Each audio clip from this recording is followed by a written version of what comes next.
Alrighty.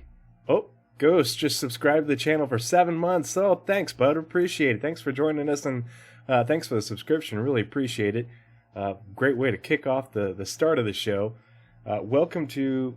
Oh, go away. Welcome to Armchair Admirals and Generals, Episode 6. I am Tree0311, Tree0311.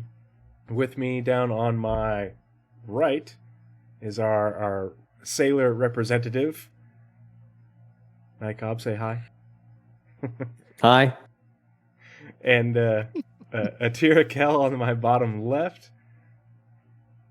Say hi, Atira. Don't be shy, guys. Since when are you guys shy? Hi, how you doing, everyone? We're just trying to let you get through your professional streamer podcast intro. Oh god. so then I can introduce myself and say where my content is and do all kinds of great stuff.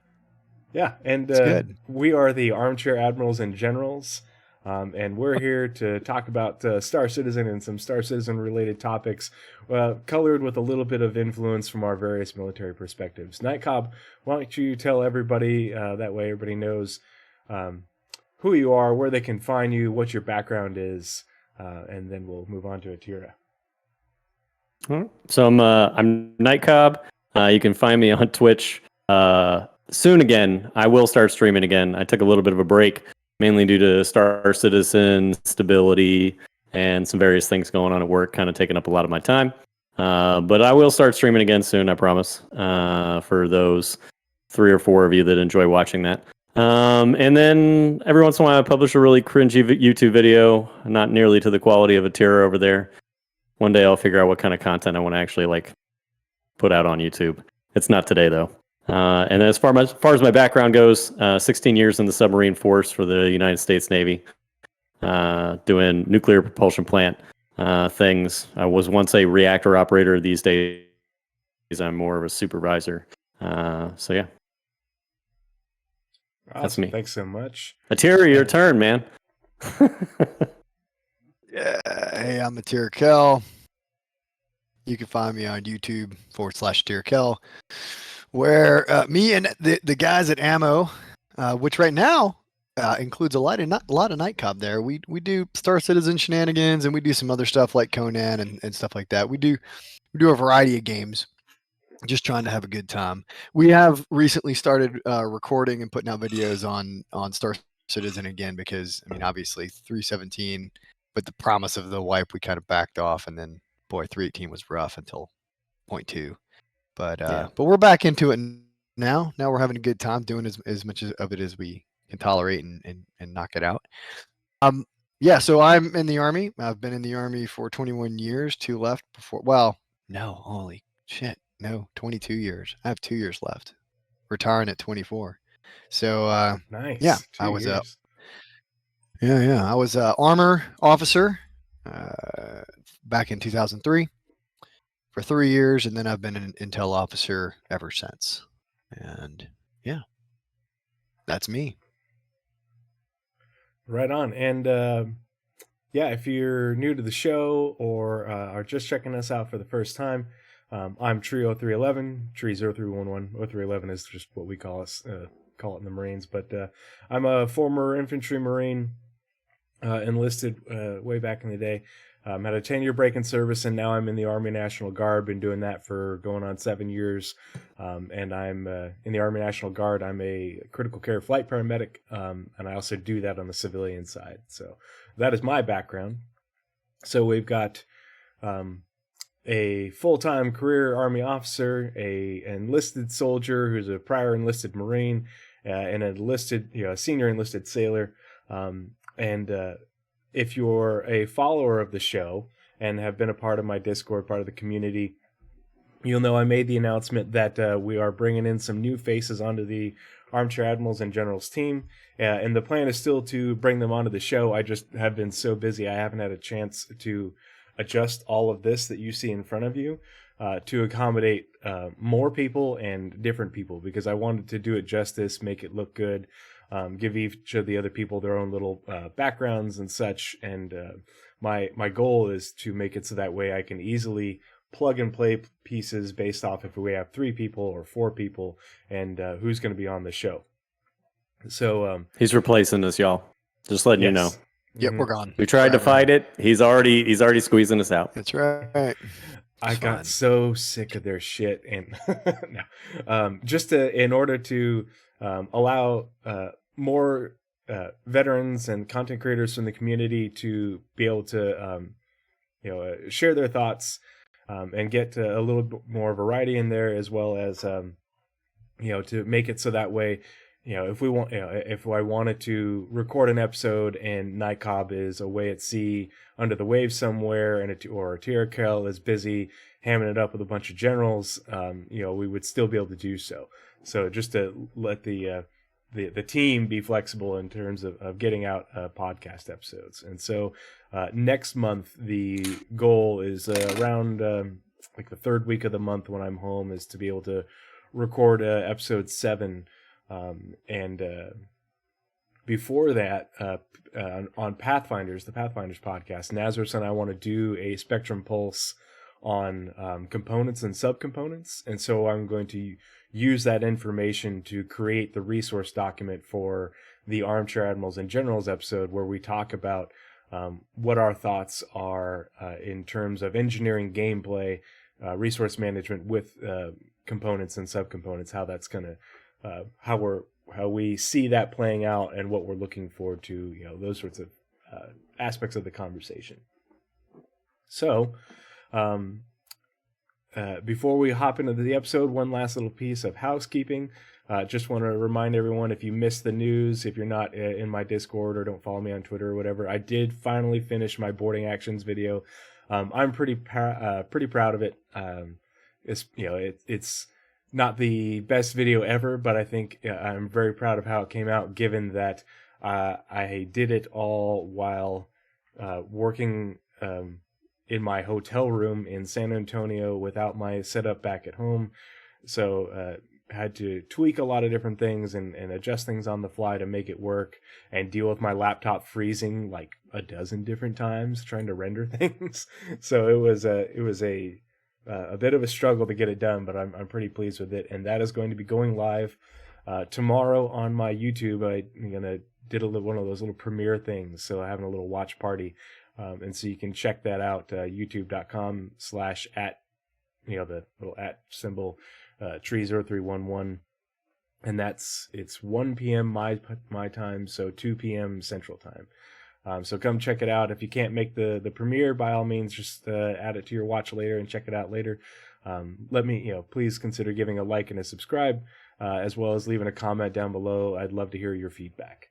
But yeah, so this evening, I wanted to talk about this topic with these guys, just because it's something that we're all sort of interested in, and there's been a sort of ongoing hum of a conversation in the background surrounding this topic in Star Citizen over the last year. It's just been continuing to sort of simmer, and it's the weapon balancing, not only in terms of guns on your ships, but also missiles and torpedoes.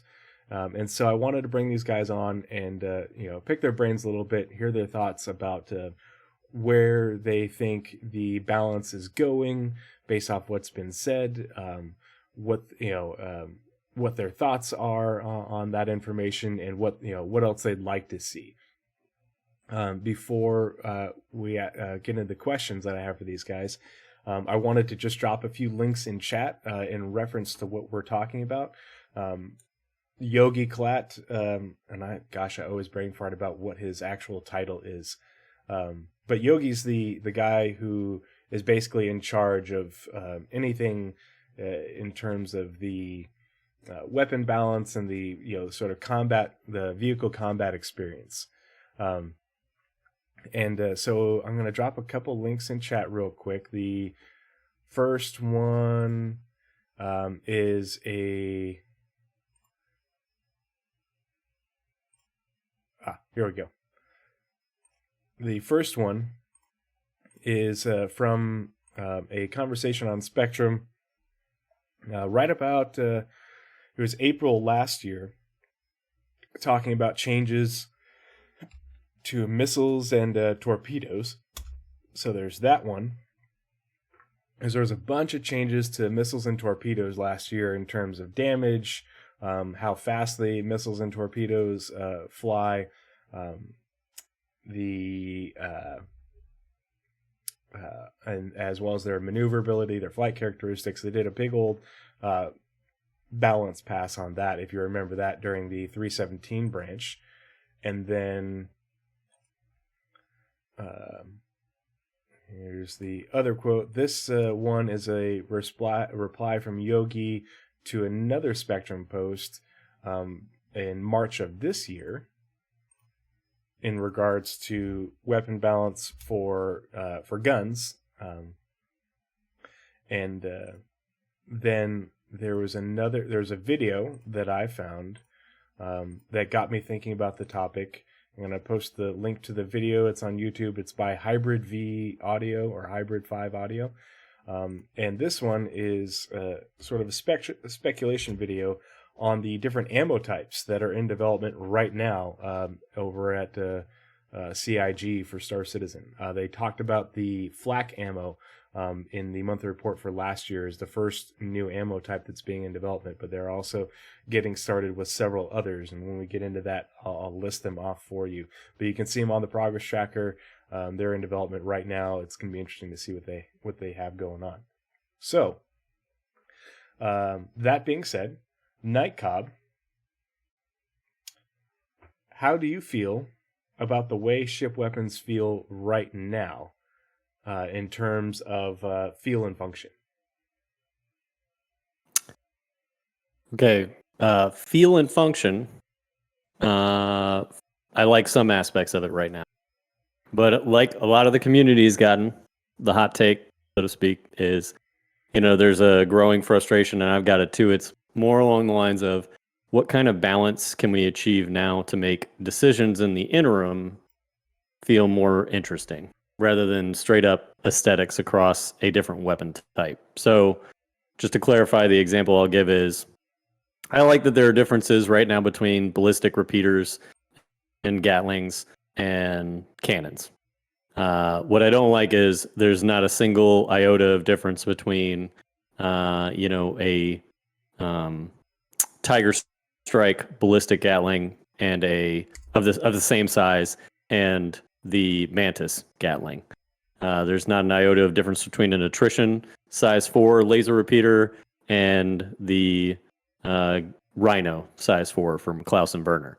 Brand diversification. I'm wondering. Or brand Yeah, model. exactly. So Mm-hmm. exactly. I think that kind of balance can be achieved in some aspects of the game. Now, I have suspicions. I actually kind of wrote down 4 weapon stats. I've got Urkel up right now too for reference, but I wrote down 4 weapon stats, and I know you've put the links in there that Yogi mentioned on kind of like a casual, hey, we're still tuning these other facets of the weapons that are not ready to go into the PU yet, but we're tuning them for Squadron 42. So putting these to the side, and I'll just to give you the read ahead. I know we'll talk more about them, like power, fuel consumption, heat generation, turret/gimbal speed.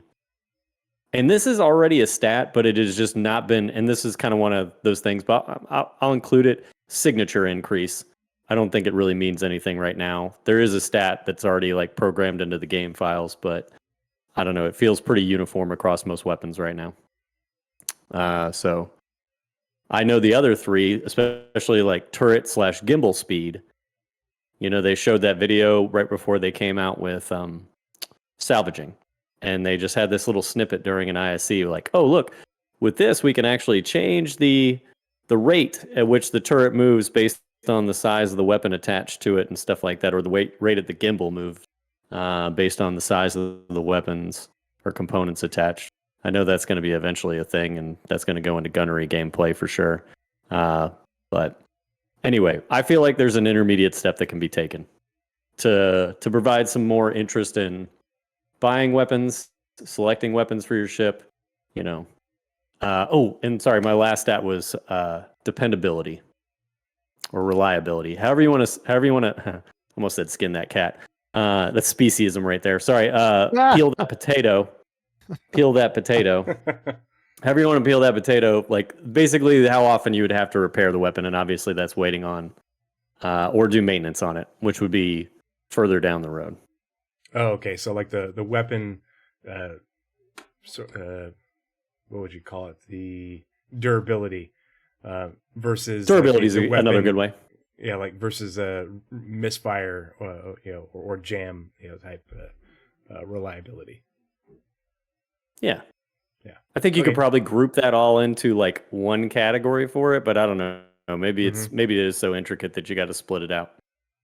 Cool. Well, they do have HP on Urkel.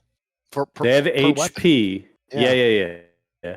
That would be the other. So I'll be honest with you. I'm going to tell you right now. I know there's going to be a temptation to talk about like hardening. I would save that for a component discussion. I don't know how much weapon hardening we need. You know what I mean? Oh, in terms of like hardening from the distortion? Yeah. Okay, cool. Before I ask Atira, real quick chat, if you just want to let me know if the audio between us sounds relatively balanced. If I've just been trying to tweak it to make sure the little bars are about equal between all three of us. So if it sounds if it needs a little tweaking, just let me know in chat. I'd appreciate it. So Atira, same question. How do you feel about the way ship weapons feel and function right now for you, especially considering your preferred combat ships and weapons that you use most often? Well, the note I wrote was repeaters are dope. Energy repeaters are right. I mean, so I've been flying a lot of the Scorpius, and it's a fantastic ship. You put 3 size 3 Panthers on there, and you just go all day and have a great time with it, right?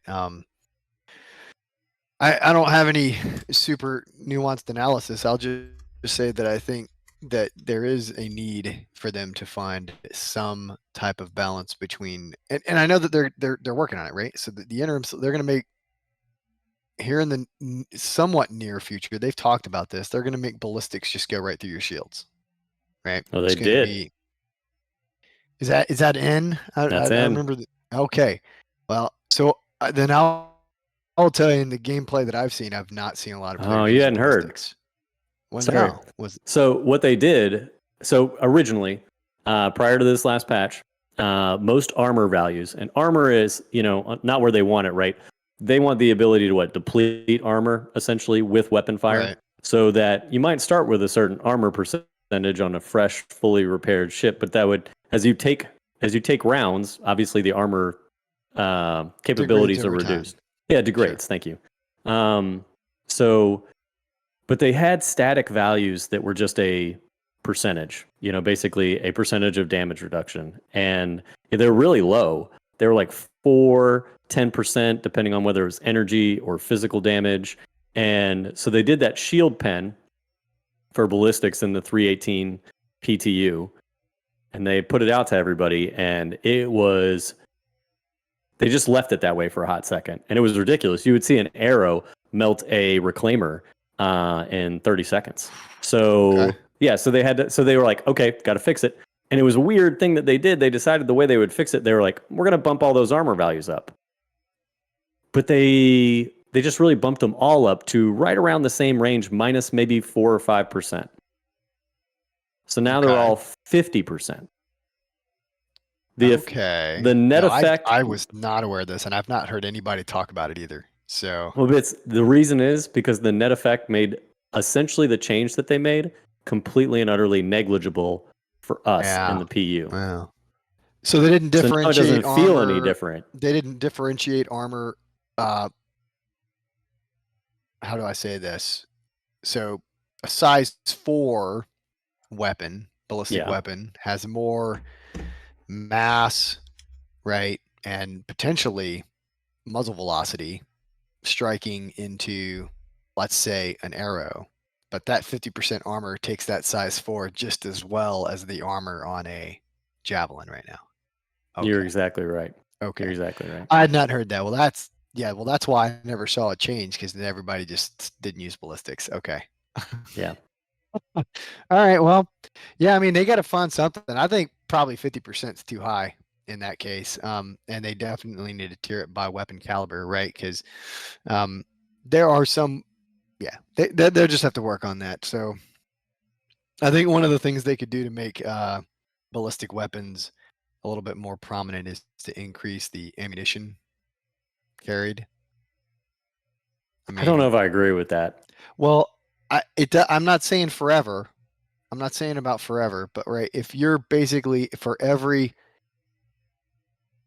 bullet shot, you have to get 2 bullets on target for full damage effect, and you already, I mean, I've run ballistics before, and you run out after either one protracted fight or 2 or 3 like short quick fights. And there's no way to replace it right now outside of flying all the way back to a station and using a station. So It I don't makes know. me I think you could wonder probably how quickly they could implement a fix for that. With, they have little component bays all over the place. They can quickly add little doors and hatches to things. We used to have that. Yeah. We used to have that. When I can't remember what patch it was, but you would have to equip your gun, and then that would give you 2 or 3 additional little hard points. And if you didn't put anything in that hard point, you didn't have any damn ammo. So you had to then go in and you had to attach the right ammo type to each of those. Mm-hmm. And it only lasted like a patch. But yeah, you would have to have some type of means via component bay, and then you would also have to have physicalized ammo boxes that fit so that you could fall. But that's going to take longer, I think, than flying back to a station. Yeah. So, I mean, I think for now, I would just double the ammo count, and that puts things roughly back where it was before, or maybe add a quarter of the ammo, just so that guys can hang in a fight for longer than I feel like a few seconds. And I haven't tracked the ammo counts in detail, but I feel like from where they were, it's an order of magnitude less than it was. And I feel like you could double it. Oh, yeah. You could double it. It could still be a fraction of what it was, but it would give you a little bit more time. I don't know if it'd be a fraction. I think it'd be... If you're going from 1/10 to 1/5, it'd be a lot closer. It's a pretty big difference.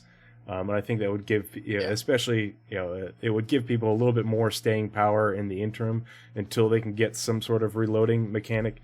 I apologize, the AC just kicked on if you guys can hear that behind me. But, yeah, Drew, sorry, if your name looks like something that wasn't just Smash Keyboard, I could say it right. But Drewery. That's Churro. Nope. Churro. Yeah, I'm in him. You've played with him. It's Churro.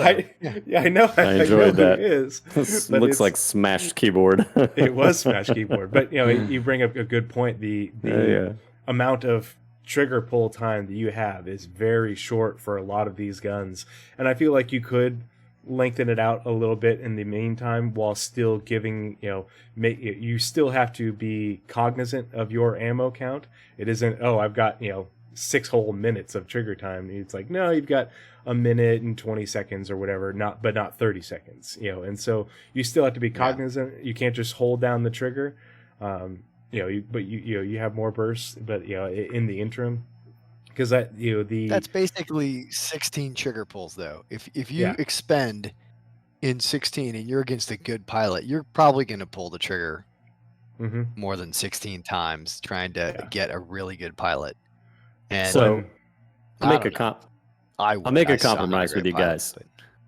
I'll make a compromise with you guys on this, because I've been thinking about this, and I know the big thing right now is here's what CIG wants. They want ballistics for the shields are down, they're the kill shots, right? You're in the slot, you're behind, the crack pilot, he made a mistake, and you're ready to wipe his hull, and you're ready to do it quickly. Like, ballistics are short, fire situations, and they're like the kill shots that they want for the big booms. I think there's a balance to this equation, and I don't know why they're not using it. It's kind of a weird thing, because we've had it in game before. And I always don't like bringing up things like, well, we're just waiting on the next tech, in terms of how do we balance the equation now. But I remember when I first started playing in 313 or 312, if I fired a ballistic Gatling and I just depressed the trigger, I could watch the heat on that weapon gradually go up and up and up and up until eventually I can't use that weapon anymore. Like it would For a stop. hot minute, yeah. Yeah, and then there's a cooldown phase. But now you'll expend all your ammo before you hit that overheat point. Exactly, but that's the thing. It's like, okay, well, if the balance was they wanted short bursts, kill shots with good damage pen, shield pen, or whatever. Maybe it's armor penetration. However they want to balance the game. Like, I feel like ballistics, then, you could give them more ammo. Let's make the heat generated by the weapon that much more significant. Then not only that, but we also buy into right now, coolers do all of jack shit for you. Mm-hmm. There is no reason to change. I don't want to get too much into component discussion, but there's no reason to change out most stock coolers. Well, you could put whatever weapons you want on your ship. And so I think, but without getting into components, I think that brings up a good point, though. I think what CIG has done is we don't want to mess with coolers and put effort into trying to mess with that until we're ready to do that with resource management. And so it seems with the changes that they're making, like they're just doing it with just the weapon and not anything else inherent in it in order to, okay, this is a baseline for the weapon without being influenced by, if it's an energy weapon, power, your power plants, and how much power you've got directed to it. If it's and I don't think coolers are going to affect a ballistic weapon. I don't think I don't see them running a Maxim style around the barrel coolant mechanism or anything like that. I think it's I think it's going to be an intrinsic to the weapon type value. But I think that's part of then the compromise is low ammo, I think. Yeah. And so I think so it goes back to what you want. Like, do you want ballistics to be low heat generation, high damage at the baseline? Yeah, but is that their trick? Yeah, is that their trade-off? I think that's what they want it to be. But if I squeeze off the rounds in a size 4 Revenant and I hit an arrow, it should just die. 4 or 5 rounds. It should just soft kill it. If we're saying it's that high DPS and it shreds shields and it's all that.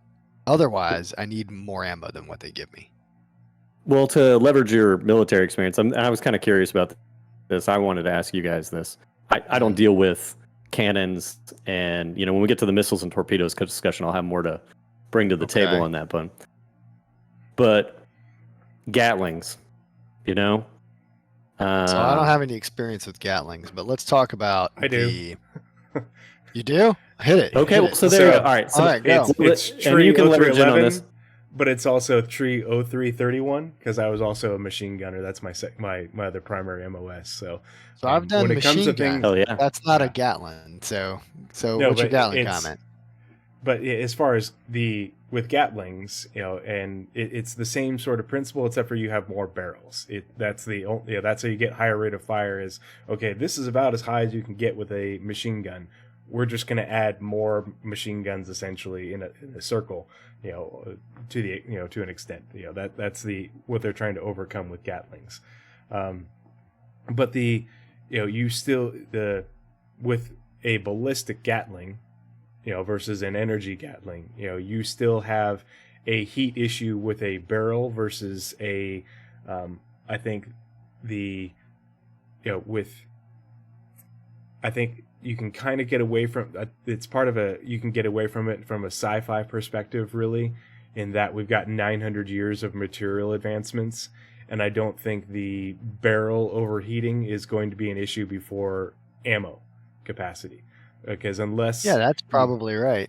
That this is just me speculating, but I think that if I was going to headcanon it, I could say that unless you have a ship, and you've got a mile-long chain of linked ammo, your issue is that you can, ammo still take up space, and your Gatling gun is out here. And so unless you have ammo snaked all the way throughout, inside the ship, you're going to have, an issue with space. And so your barrels aren't going to overheat before you have to, change out whatever container your ammo is. But if you have a which is energy what I was Gatling, gonna talk to. yeah, for the energy tanks. Gatling, the mechanism that generates the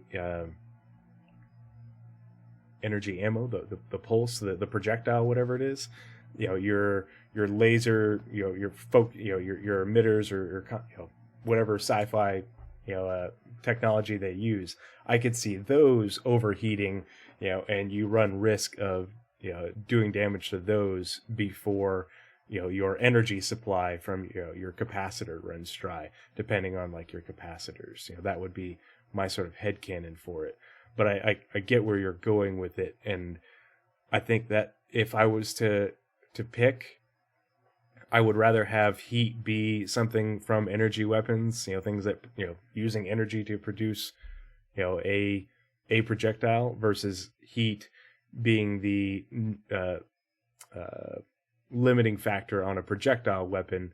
When we have 900 years of materials advantage, and on a gosh, I mean, I could put a lot of rounds through a machine gun before I have to swap out that barrel. And with a Gatling, it's, potentially, it's a lot of ammo. It's a long trigger pull.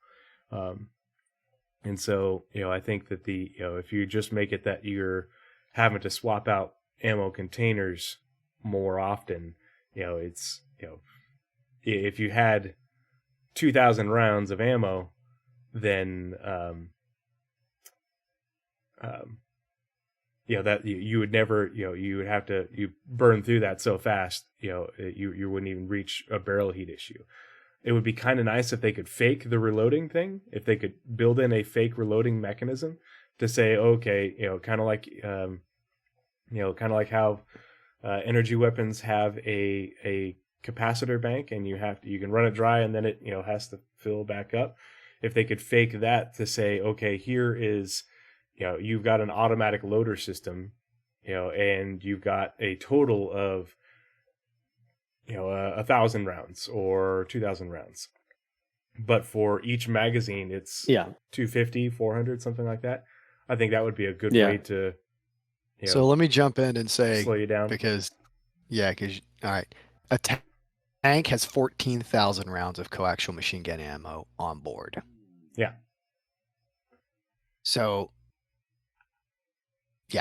that's broken out into boxes, and the loader, and there is a ammo case. Now you don't put all of that in the feed tray or in the ammo case at once, but you could put near 1,000 rounds in there 14 times. So for the larger ships, like let's say the Vanguard, or especially if you talk about something like the Warden, a lot of empty space in the Warden, right? They could have a box at your feet that once you break off and you're in quantum, you could simply go back, pick up a box, start feeding into your mechanism again, right? So that every dogfight you come out, you have maybe 1,200 rounds of whatever. So there's today some of our systems, some of our mounted systems, because all of this is mounted systems, right? We carry on board a lot of ammunition. For the 50 cal, we carry 900 rounds standard. So, that's today. And that's 100 rounds a box. And yes, you do have to reload that manually. But I'm just saying, there's, by today's standards, giving a ship with an internal storage area, an internal walk around area, like 650 rounds and no way to replenish it internal of the ship is silly. So I would just double that in the short term. Yeah. Okay. Yeah. So I gotcha. And I don't disagree with you guys, by the way, I think it should be, heat should primarily be the concern of laser weapons, and ballistics, I feel like you should have the advantage. Because here's the thing I think they always have to avoid, and they always have to keep in mind is, right, there has to be the balances. Well, how do we just keep people from falling into the 313 and I don't know how many patch cycles before that we were, where, everybody was just loading ballistics. Yeah, Everybody. everybody's running the When I same jumped into meta, this game, everybody was running ballistics. There was no reason to run laser repeaters or anything like that. So now, but it's funny because now they've just flipped the script. And there's an inherent problem for the most part. Like 90% of people don't use ballistics now, or at least not consistently. There's a few diehards like myself that run mixed loadouts. And every once in a while, like even the PvPers will be like, I mean, don't get me wrong, if you're going after like one target and one target alone, like another player, like it's not necessarily a bad idea if you're any kind of good to use full ballistic loadouts. But know that if you don't get them within that, your ammo count, you're running. You're out of there.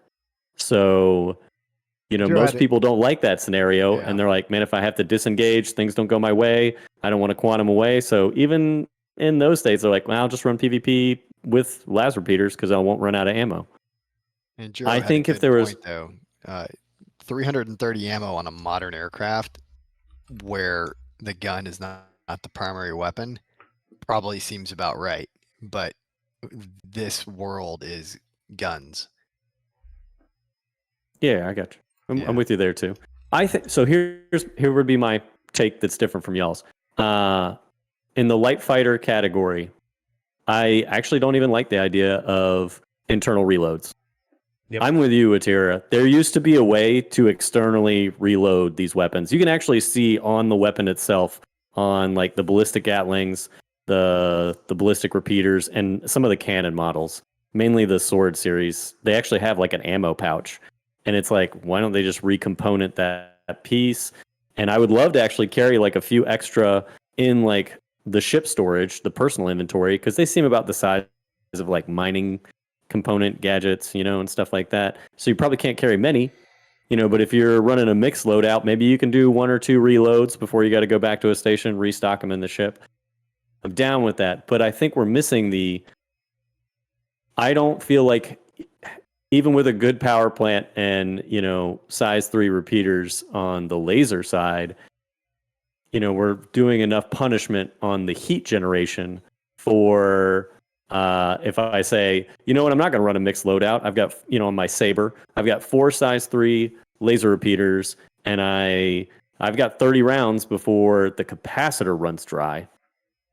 I think it should be like, I don't think you should get 1 full trigger pull before the capacitor runs dry. I think it should be 2 trigger pulls, and maybe it's a shorter delay, but, heat generation is going to, or maybe it times you out after like, a fraction of a second or 2 seconds of trigger pull, so that you're consistently more, okay, I got to line those shots out with laser repeaters, but I got a lot of them. I'm never running out of ammo in this fight. But, that would make somebody that it's like, man, if I can lay into them for a few seconds when they do something wrong, yeah, I got it. I'm using ballistics, but man, I'm about to burn them down if I've got, 2 or 3 seconds on, in the slot, they're exposed. That would make a difference, I think, to a PvP player, especially like bounty hunters who are going after singular targets and stuff like that.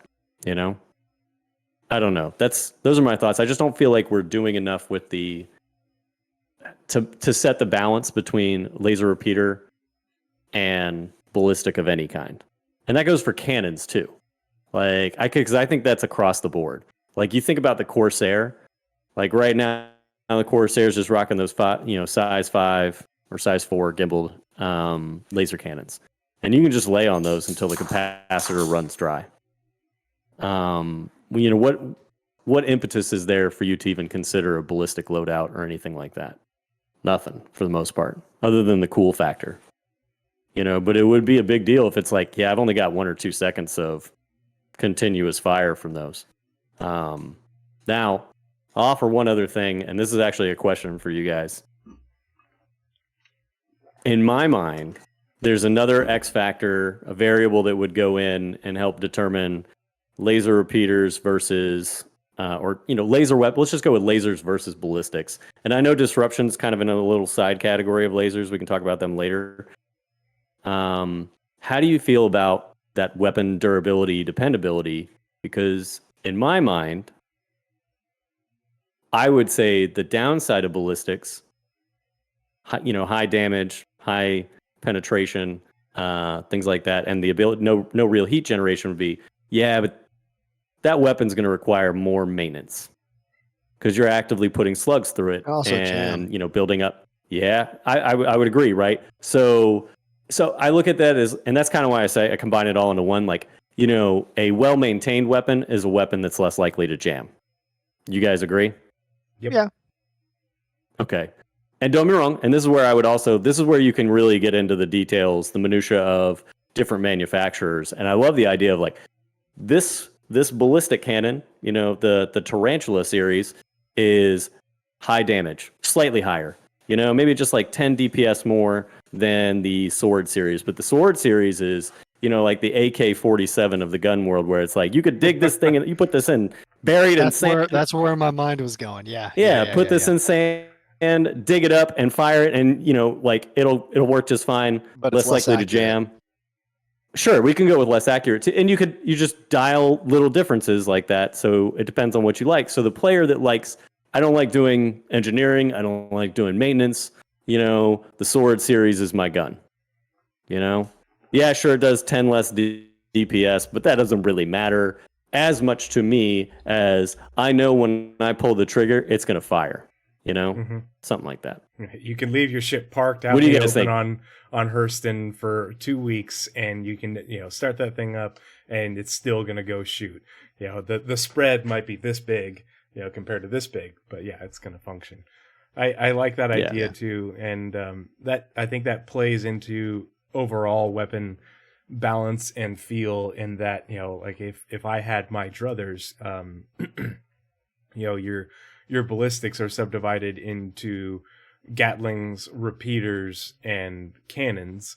Cannons being, longer range, higher accuracy, and then on down, repeaters and Gatlings. But then, the compared to the same thing for energy, your energy cannons are not going to have the range because, the projectile, space magic doesn't, retain cohesion, over a long distance, and that, scales on down with repeaters and Gatlings. And that's one thing that I would like to see to make things feel, give some more differentiation in terms of, what your choice is, your range that you're fighting at, the range that you're engaging at. But I think we've. Do we want to talk about range real quick? I want to talk about range. I want to talk about range, and before we do, because I feel like this is going to go for a few minutes. When it comes to I want to preface it. When it comes to range, I don't think we're going to see any changes going back to bringing longer range out until we get server meshing, because they did do. I don't think we're going to get it at all.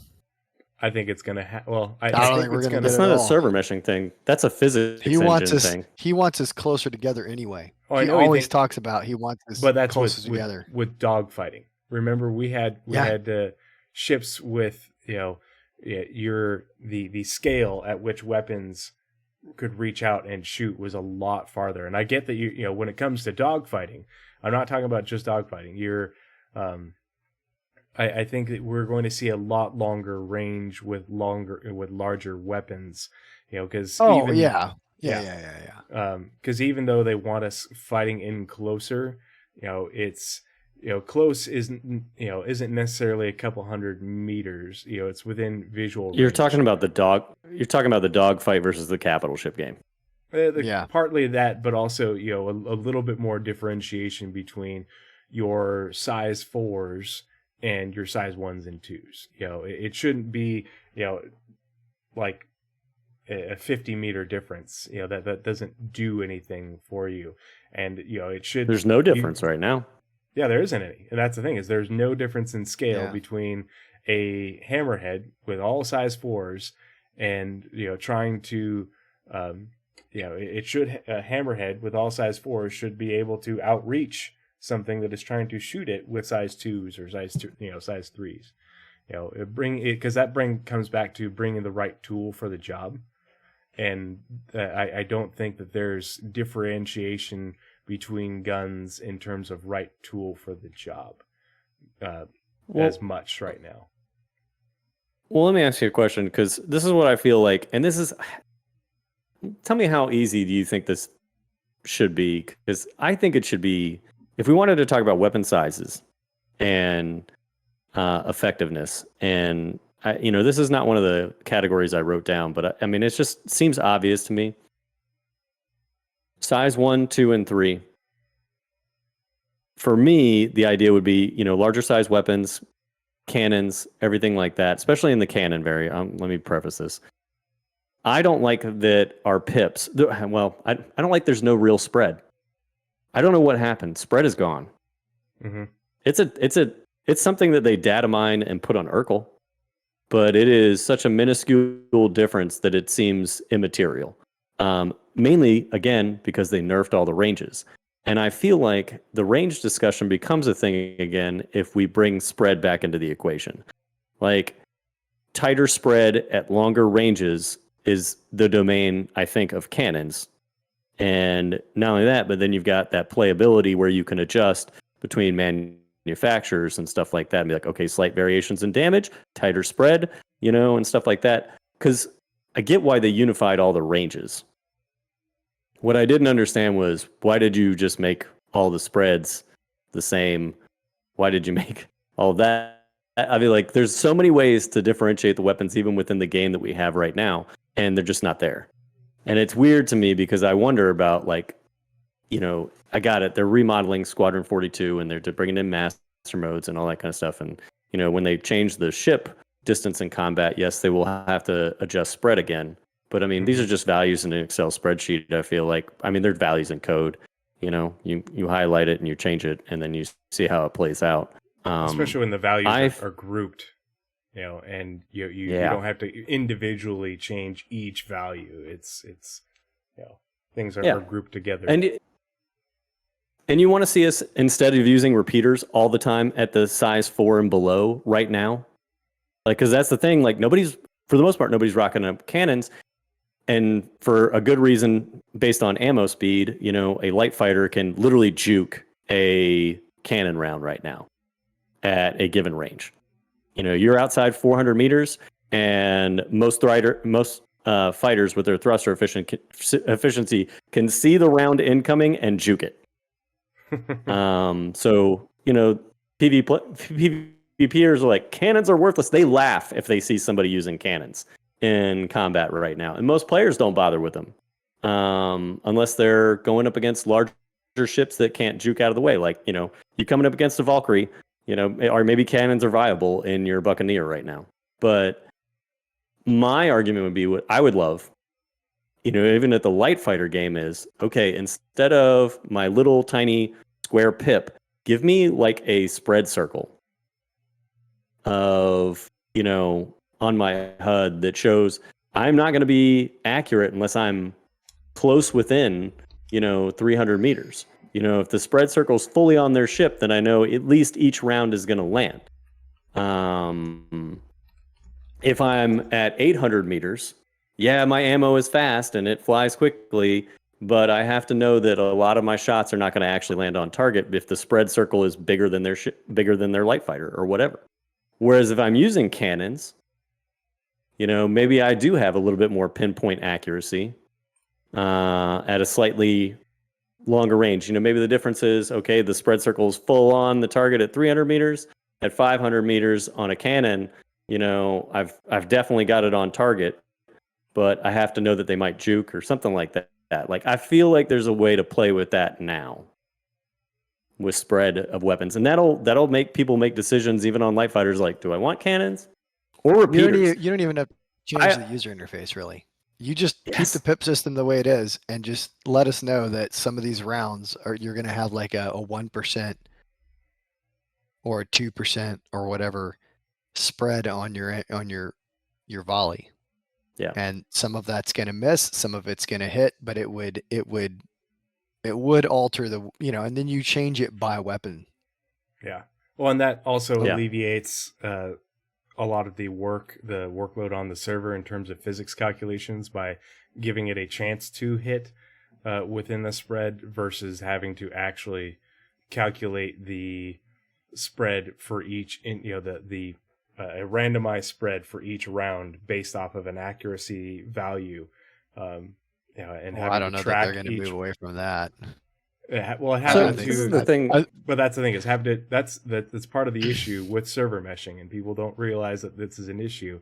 Is a server, if you've got dozens of people in combat across the server, and people are pulling the trigger and putting out hundreds and thousands of rounds, going in all different directions on with 64-bit precision, they had to specifically make a brand new system designed for Star Citizen to make all these physics calculations for the projectiles to be as lightweight as possible. For And ballistics, still, that works. Yeah. It still stresses. I think the for server. ballistics, that would absolutely work. Yeah. I don't think it And would work with a thing you can see. 07 North End, good to see it. But yeah, it's. Oh yeah, well, and yeah, you obviously if you have at a certain visual range, you can't even really track it. And so you can render it out to a certain point, but out to a certain point, you're not going to be able to see the difference, on your repeaters, and so it becomes moot, out past a certain range, or they can fake it visually. But the other ship can see it, and that's the problem. Yeah, and that's the right. hard part. So if he perceives that all those rounds miss because the spread is what the spread is, but in reality a variety of those rounds are hitting, then you run into a problem because he's like, oh, I'm clear, but now I'm at 50% shields or whatever, or I took hull damage because of their ballistics. I think that idea works to reduce ballistics because you can't see ballistics rounds outside of the tracer. Yeah, but and that's for energy, a good point because it would save space. It would save on computation. It's a limitation of the game that a lot of people don't take into account because people talk about desync at Xenothreat. Well, desync at Xenothreat isn't just ships moving around, causing desync and the server having to track ship position.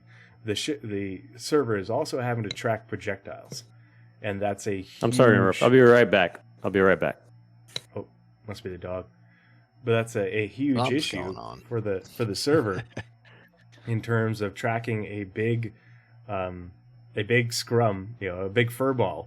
Is you have a lot of projectiles and projectiles at various speeds going off at different angles, and so it becomes a very complex system. And that's why they're, part of the reason they had to invent this whole new system to track it all is because it became these physics calculations were just mind-numbingly complex, and it just wasn't you weren't able to literally track it all. I think they're going to get there because they have to. They had to build this calculation system for not only for the PU, but they also had to have it for Squadron in order for these great big massive capital ship battles to function with all these other ships flying around in between.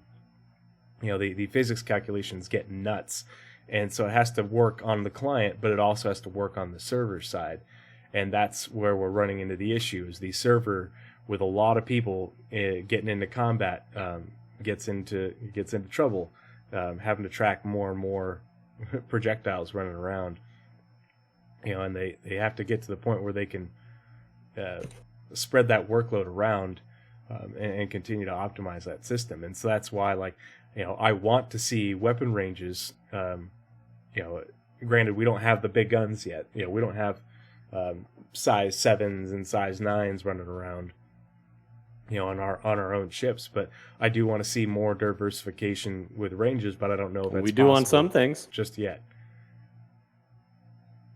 The Inferno's rocking a size 7. Oh yeah, the Inferno has size 7s, but that's the thing. Those are the only size 7s, and the range on those is garbage. They're the same, I believe. I'll look it up real quick. I believe they're no different than a size 5, 6. Yeah, laser cannon. Yeah, because they. And I think that's a lot of that is due to rendering. Yeah, the Nautilus has a a dual size 7 Wow, they just manned made turret on the nose. they just made muzzle velocity for the same for like type, and that fell into the Ares and the Inferno as well. Yeah. So Before oh, go ahead. Can you catch me up real quick? Because before we get completely out of the range discussion, like, what's your ideal scenario? Did I miss it? I don't think Either of you, both. No, I don't think so. It's just ideas floating around. Yeah. His large concern is the system that has to track all the rounds, and that makes a lot of sense. That is the big fight's biggest problem. So Yeah. So I mean, I'm not going to disagree with that at all. I guess. So how do we solve? Here's my thing. Let's just talk. We'll take capital ships out of the game for just a hot second. Let's just pretend they don't exist. One, I don't even like to live in the world of like big fleet battles for this game because I'm also one of the people that's going to sit here and say these Eve style huge fleet battles that you see little advertisements for on YouTube. I don't think Star Citizen should encourage that discussion. I like mini, like organic, ideas for later where it's like maybe one or two sub-capital ships, maybe every once in a while a Javelin is surrounded by some stuff, but that's so far down the road I can't even imagine it outside of Squadron 42. So if we just talk about the sub-capital range, let's just say like in the Hammerhead / Perseus / Carrack style range, if you put cannons on those things, where do you think they should be able to hit each other from? Ballpark me a range. 2 kilometers, 3 kilometers, 3.5, 4. I mean, I think it's outside 4. It's 4 and up for big ship, even moderate big ship, right? Because those are medium-sized ships, sub-capital vessels. I think that's fair. Outside 4 and up is where their primary engagement zone if you're should talking be. like size 5s to size 7s, because that's you say Hammerhead and it's like, okay, well, are you fighting Hammerhead to Hammerhead because then all you have is size 4s, but it should be Well, right, yeah. Well, that's the Carrack too. Well, just let me be careful with that though, because I guess what I kind of meant right is disregarding the intent of that ship, because the Hammerhead's intent is an anti-fighter screen. So I get why it's using smaller weapons on turrets to screen fighters. Yep. So, but like, let's say the Perseus, because the Perseus is actually I think a little bit shorter in length, narrower with bigger guns. Yeah. All right. Yep. Perseus is rocking those size 7s. Where do you think the optimal engage distance is for it? 5K and out. That gives it a huge advantage. Yeah, but they're also bespoke cannons that have a rate of fire that'll probably be pretty slow. Well, if they stay with the size 7s that they've got on the Inferno, what we're talking about is 700 meters per second for 4 seconds. So really what it is 2.8 kilometers. Maybe. Well, it even says that on the ammo range. Well, but the Inferno is also a ballistic Gatling. And I'm sorry. I'm pretty sure it's the same. Hold on, let me check. But that's the differentiation we're talking about having. Okay, but the ion, I look at it the way they put the Jav in for our favorite event type that does not ever damage the server at all. Xenothreat. When the Jav shows up, right? It's not 2 kilometers away. It's a long way away. Yeah. I mean, so just to be clear, the Ion, by the way, is also 2.8 kilometers on its ammo range. Yeah. But the Ion is also an energy weapon. And like if I had my druthers, it's an energy cannon, but it's an energy cannon. And so, it's, going to shoot farther out than a energy ballistic or Gatling, but it's still an energy cannon. And so you're going to want to be, need to be closer than a size 7 ballistic cannon, like on the, like a Nautilus or a Perseus. But that's, like the size 7s that are on the the port and broadside turrets and the belly turrets for the Javelin. Those are size 7s, and those should be engaging, something, basically at the extreme edge of visual range, for the size. And of they the ship, do. That's the way CIG employs it. I'll be right back again. I'm sorry. Okay. In a scripted event, it's fine. Yeah, you're right. So when we take it down to like the Perseus, which is more or less supposed to be a faster screening ship for larger ships, right? Mm-hmm. And it makes sense for that to be a little bit closer. So maybe sub 4K, right? So making those engagements maybe right at the 3K limit, right? When you think about fleet formations, then you have capital ships that are behind that, right? That are using larger weapons to shoot a further distance, right? Mm-hmm. So you might have a nice scrum of fighters and medium-sized ships duking it out in and around that 1 to 3K range, and then fighters are even closer. And then you have larger capital ships that are lobbing size 10 torpedoes and those huge size 7, Idris killers, at that 7-8K mark. But that then leads themselves to ship placement and where you want those ships to be in a larger formation. Yeah.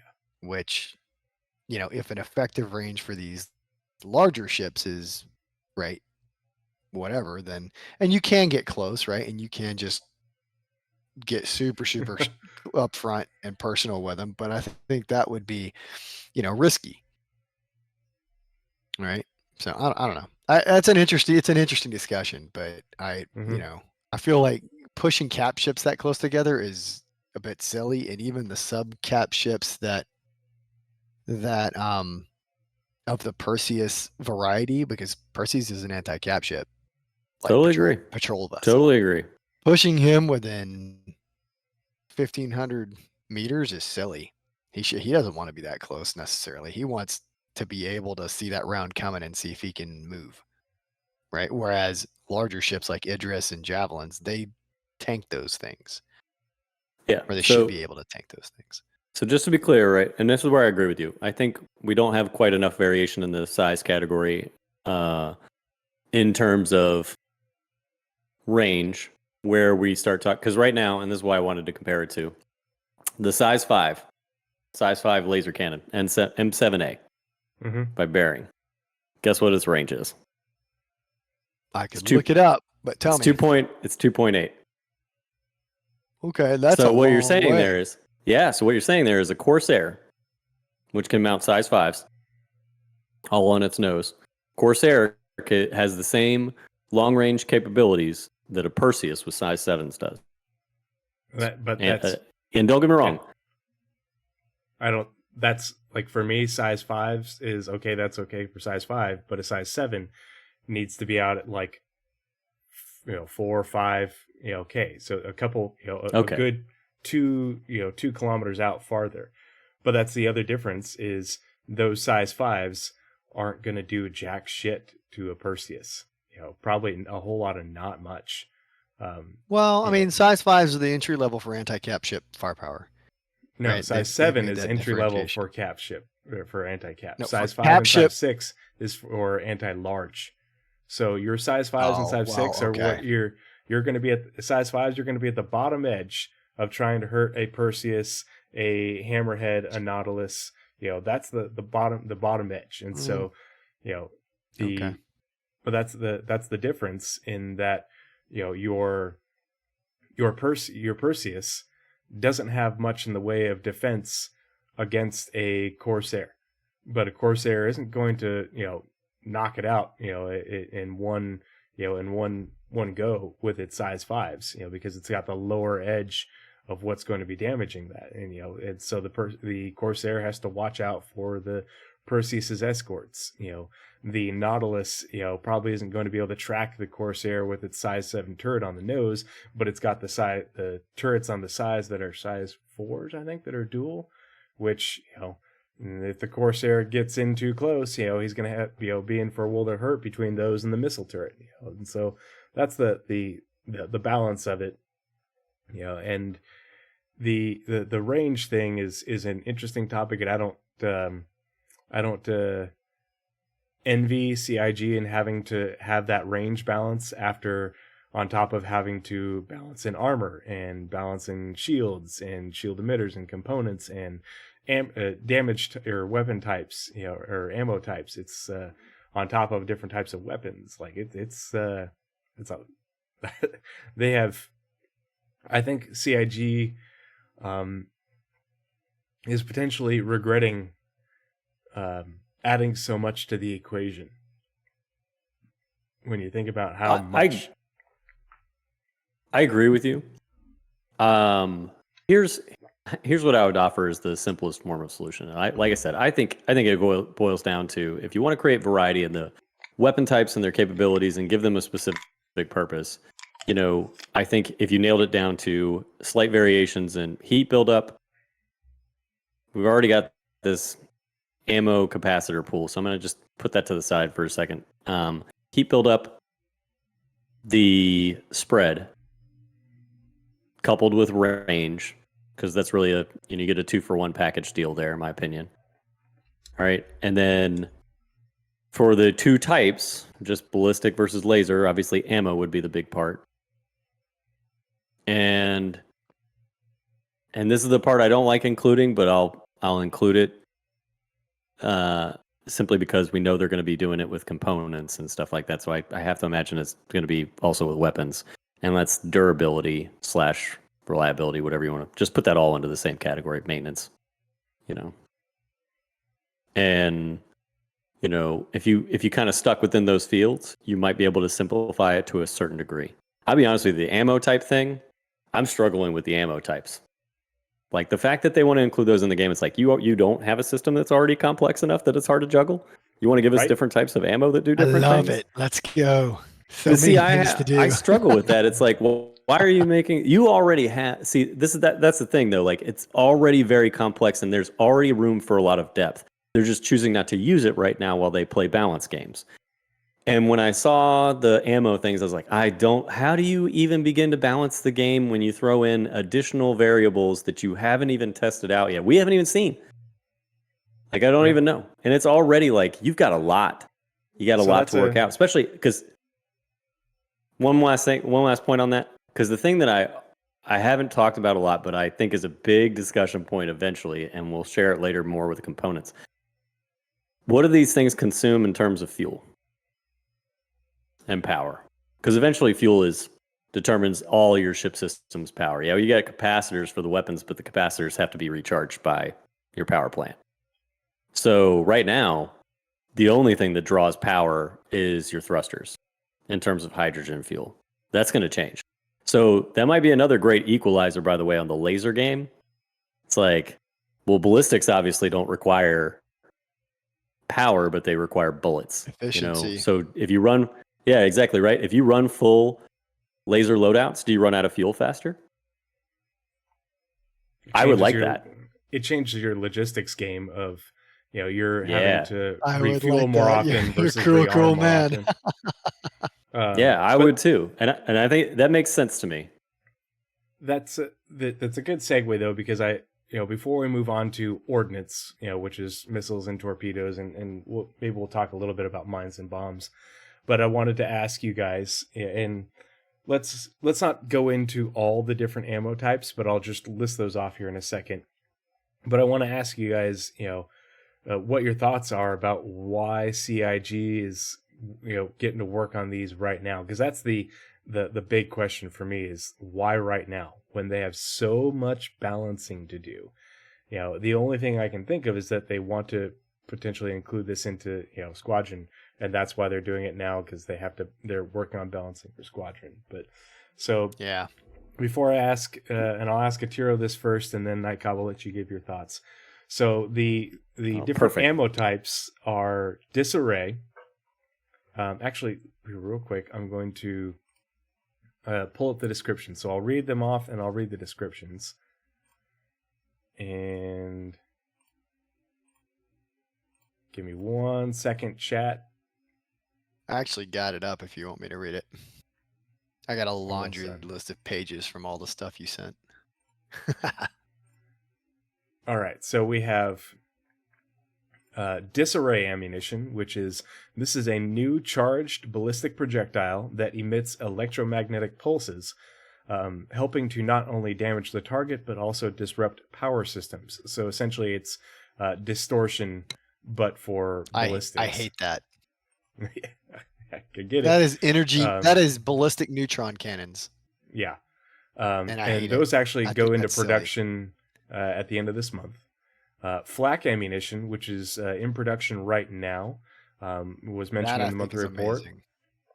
This new damage type triggers on proximity or expiration, causing a concentrated burst of shrapnel to damage targets in an area. Incendiary ammunition, fire. This is another one that goes into production at the end of the month. This is a new ballistic projectile that burns on impact, causing the target to take damage over time and potentially cause items in the environment to catch fire. So it's like kind of like a roll for chance to cause bleed. And then plasma ammunition also going into production at the end of the month. Further work on this damage type will cause damage over time to actors, vehicles, and ships. Larger weapons of this type will also leave behind a hazard, causing further damage to anything in close proximity to it. This will fulfill the original vision we had for the plasma weapons we already have in game, and those we have planned for the future. And then the last thing that they have mentioned, which is just started production at the end of April, was distortion propagation. So further work on this damage type to allow correct propagation into systems. This makes the location of impact much more important, as powered items closer to the impact will begin to suffer more severely. This will fulfill the original vision we had for the distortion weapons we already have in game, and those we have planned for the future. So, now that that's done, so Atira, what are your thoughts about CIG putting these ammo types into production right now? And do you think we're going to see them soon, or is this they're getting it done for Squadron, we'll see them in a year or two? Oh boy. I mean, if it's going in for Squadron and it's a part of their agile production schedule for software development, and this is where they want to do it, and that's just why we're seeing it on the roadmap, okay, I get it. I think that it makes sense from a world reality perspective, but as Nightcop said, it is one more bit of complexity, right? Damage over time and status effects and things like that. I think the disarray ammunition is absolutely stupid. I love the rest of them though, right? Like if you want to cause damage and do distortion at the same time, just use neutrons and that's it, right? Everything doesn't have to have a EMP option. That said, all the other ones, like I think flak ammunition is going to be key. I think it's going to be very important for larger ships to be able to lay down Battlestar Galactica style flak screens.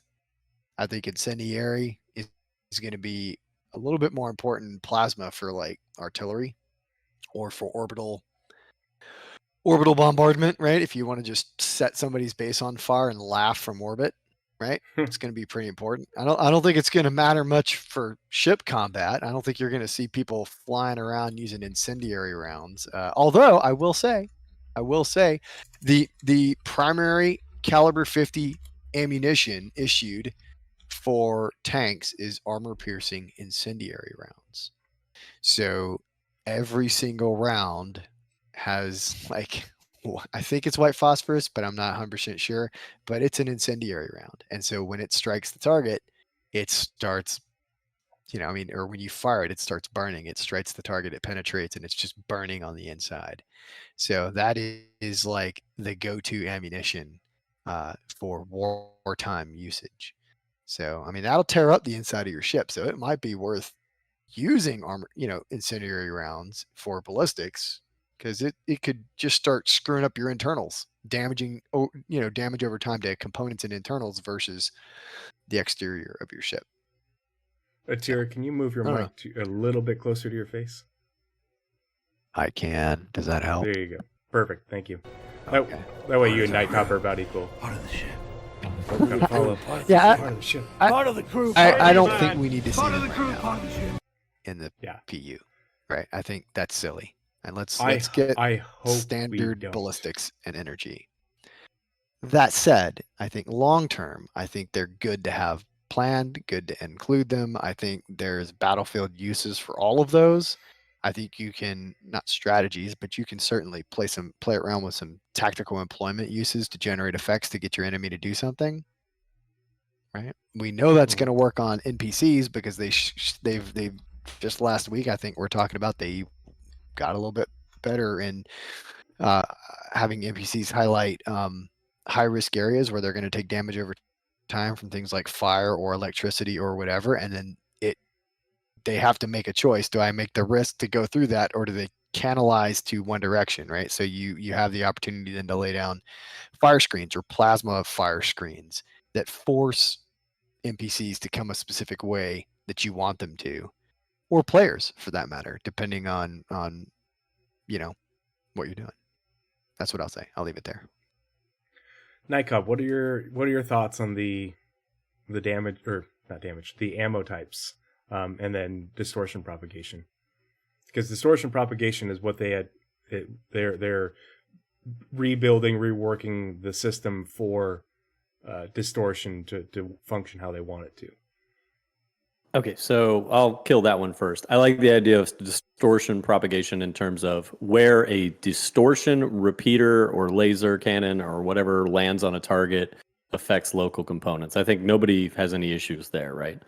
Like in terms of like, hey, if I hit near that component on the ship, those components are primarily affected before components on the other end of the ship are. Down with that. Distortion propagation needs to be a thing. I hate the idea of a cheat for ballistic weapons to have distortion ammo. I hate it. I think it's dumb. I think it's dumb. It's like it's one of those things. It's is like it just like a little paintball with a whole bunch of disruption, whatever goo in it. It's just it's dumb to me. It's frustrating. It muddies the waters again because it's one of those things like you already have like a lot of complex differences or the potential for depth in an already, what I would argue is plenty complex weapon system. You do not need to just muddy it further with, oh, well, I want to run distortion type weapons, but I really like the look of ballistic cannons. Now I can just pack them with distortion ammo. It's like, no, there has to be choice to this game. There has to be consequence. There has to be a reason behind each decision. And, I love the idea that distortions, you want to run a distortion loadout? That's going to cost you heat. You're going to need some good coolers for that. You want to run ballistics because you don't care what happens to your target? You're in that kind of mindset? Okay, cool.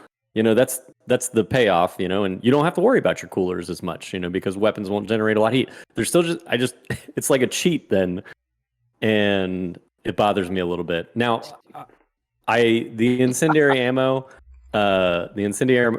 and that one's just like a tough one for me because I feel like that is coming along simply to further fire gameplay, and I want fire gameplay. But I would prefer that fire gameplay is not centered around incendiary ammo. I think that should be the thing that comes with energy weapons. I think you could already strike a balance. Like, this would give us another reason to choose ballistics on ships where it's like, I would prefer, maybe if you want to run a ballistics loadout as opposed to distortion, like your goal is one day, and granted, I understand I'm future stuff there, one day, the precise nature of a ballistic cannons, maybe I'm shooting out coolers or power plants or just their shield generators or emitters and stuff like that. And I leave them defenseless enough so that I get inside the ship. Well, if I'm using ballistics, hopefully what that would not result in is the ship itself catching on fire. If I know that energy weapons risk that more, then that's another reason for me to choose ballistics in that game, where I want to do the same thing instead of using an energy weapon. I don't know. I feel like there's already a mechanic there. Like, the idea is laser repeaters and lasers side note, I really wish they would kill neutron repeaters and plasma cannons and what was the other gun that I think is just meaningless? The rail guns. CIG, you want some advice right now? Kill all of those weapon types. They mean nothing. They don't. Like, nobody even uses them for the most part, except for a very select brand of people right now are using the NDBs, the neutron repeaters, because if you have a higher end machine, my entire freaking Scorpius and neutron repeaters now. well, you know the consequence of it is in the PvP metagame. This is what I've heard, so don't. This is not first-hand experience, but I've heard NDBs actually cause a frame loss based on their graphical effect, their visual effects. I'm sure. And so higher end machines, and it's for all people involved in the fight. So for higher end machines, the frame loss doesn't affect you so much, whereas the person you're shooting, if they have a lower end computer, might suffer a frame loss and therefore not do well against you in a fight. You're talking about mass drivers, though, right? Totally said balanced. mass drivers. Those are railguns, I think. Those are the mass. Yeah, the mass drivers. Sorry, yeah, the mass drivers is what I mean when I talk about the railguns. I think they describe them as railguns in their lore, but I think so, yeah. Yeah. You just said they ought to have a stupidly fast, but slow rate of fire, but really fast velocity. If they wanted to do that, I don't understand why they haven't done that now. That would give some variety to it, and it'd be like, okay, that might be an interesting weapon choice. CIG going to CIG, man. Yeah, but that's the thing is like, if you want my honest opinion, those weapons were inserted to make a ship sound more attractive and more interesting in an early phase of this game. I'm sorry, this is just reality in my opinion, right? It was an early phase of the game, right? Yeah. They probably did have plans like, oh yeah, mass drivers and neutron repeaters are going to be totally a thing, and they're going to be really interesting, different weapon types, and then, you know, eventually the game evolves, and now you're into this state where it's like, okay, really, for the most part, outside of aesthetics, there's no difference between a neutron repeater and a laser repeater. Yeah, I got it. The neutron repeaters are blue pew-pews, and everybody likes blue pew-pews. You know, the mass drivers are cannons. Like, and it just boils down to, it's like, okay, well, listen, if you don't want to create a whole new variety of weapon types, you've literally got these outliers on the fringe that you have no intent of balancing. I don't think they do, honestly. And honestly, I want to cut down their workload. Just kill them. Just kill them. They were fluffy lore weapons at one point in time that they may have had good intentions for. The time has passed. Just nix them. Let's go with repeaters, Gatlings, cannons of both laser and distortion. I'll keep distortions, right? But even distortions fall into that same category, right? For the most part, they just have repeaters and cannons, but, you know, got it. You know, 2 out of 3 or whatever. But let's just keep it that way. And we can just live in that select world, and they can apply the things that they intend to do with ammo to the weapon types as they stand right now, and that cuts down their workload again. There's less to balance.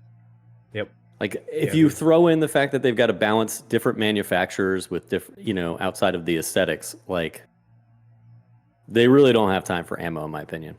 I don't know. I would like to just say, CIG, don't let it cost you production time. Yeah. Right? Like, if you find it's taking forever to balance these, then just don't put them in the game. Yeah. Or wait until the game is out and then spend time doing it. Yeah. That I agree with too. And my worry tree is, yes. So here's my worry. These are coming in for Squadron. That's why I think they honestly want to bring these in. And that's fine. Because I don't think they make sense in the great sandbox. I think these do, make sense, but they only do once everything else is in. Right? I don't like think why design them now. Yeah, I don't think it's a priority right now. Because that's exactly that's why I think they're doing it for Squadron. And that's okay, right? Because I just worried that if that's how doing your it for freaking Squadron workflow is, do it. Delays things. That is my concern. Oh, is that it is going to make the project of balancing for Squadron take longer, and I think that they have earmarked a certain amount of time. Like, hey, we can get this project done in this amount of time, and it's okay. Do you run the risk of pushing that project out longer and delaying Squadron, or is this going to be one of those things where it's good enough and we can push squadron and it's not in a good place. And I would much rather them not bite that's why I off would more like than they to can see them. chew, and have squadron have a good balance. Because I mean, you know, the balance isn't a PvP balance. It's a, you know, It's a PvE you have to balance. make it's a PvE balance, but you have to make that you have to have a good feel for it, so that way you're not just going to equip your F8 Lightning with all of this and just be, you know, God mode. Because you have that same issue. For a single player, that's okay, right? Because you're the hero in the adventure, and you want it to be challenging, but you also want it to be cool. I mean, you want your player to win Yeah, you and want to have feel fun, cool, and you want to feel cool, right? So but you have to you can you do want to all have these balance, so values, that do way all these someone things. may pick one thing, and you know, for one play style, pick another thing for another play style, and have all things Absolutely. be equal. Not everybody's going to pick this one, just like they would But in that doesn't. PvP. But that shouldn't necessarily translate to Star Citizen, and I think that's the point we're all dancing around. It's like, do whatever you want to get Squadron out and out, right? We all know it's hero mode. Yeah. We all know that it's PvE. But don't give us these things now in the PU where it's just gonna create issues and problems and trials and tribulations. Yeah, You can True import side that point to stuff that though, later. Atira is like, right, they've already done most of the mission designs. Yeah, They've already got master modes supposedly for most of the squadron related ships, or at least they should by now, because they should be well into the, okay, this mission should feel a certain way, there should be this kind of struggle in it, there should be, you know, these points in time where it's harder or easier and stuff. And I'm with Tree in this, is like, you guys are just working on the ammo thing now? Like, that's gonna just, if you put that in Squadron 42, because it feels like it's got to be for Squadron 42, you have to go back and rebalance it every one of those missions. Yeah. Based on player choice. Now, they might be able to kill a little bit of that and be like, oh, well, the ammos don't become available till like mission 18.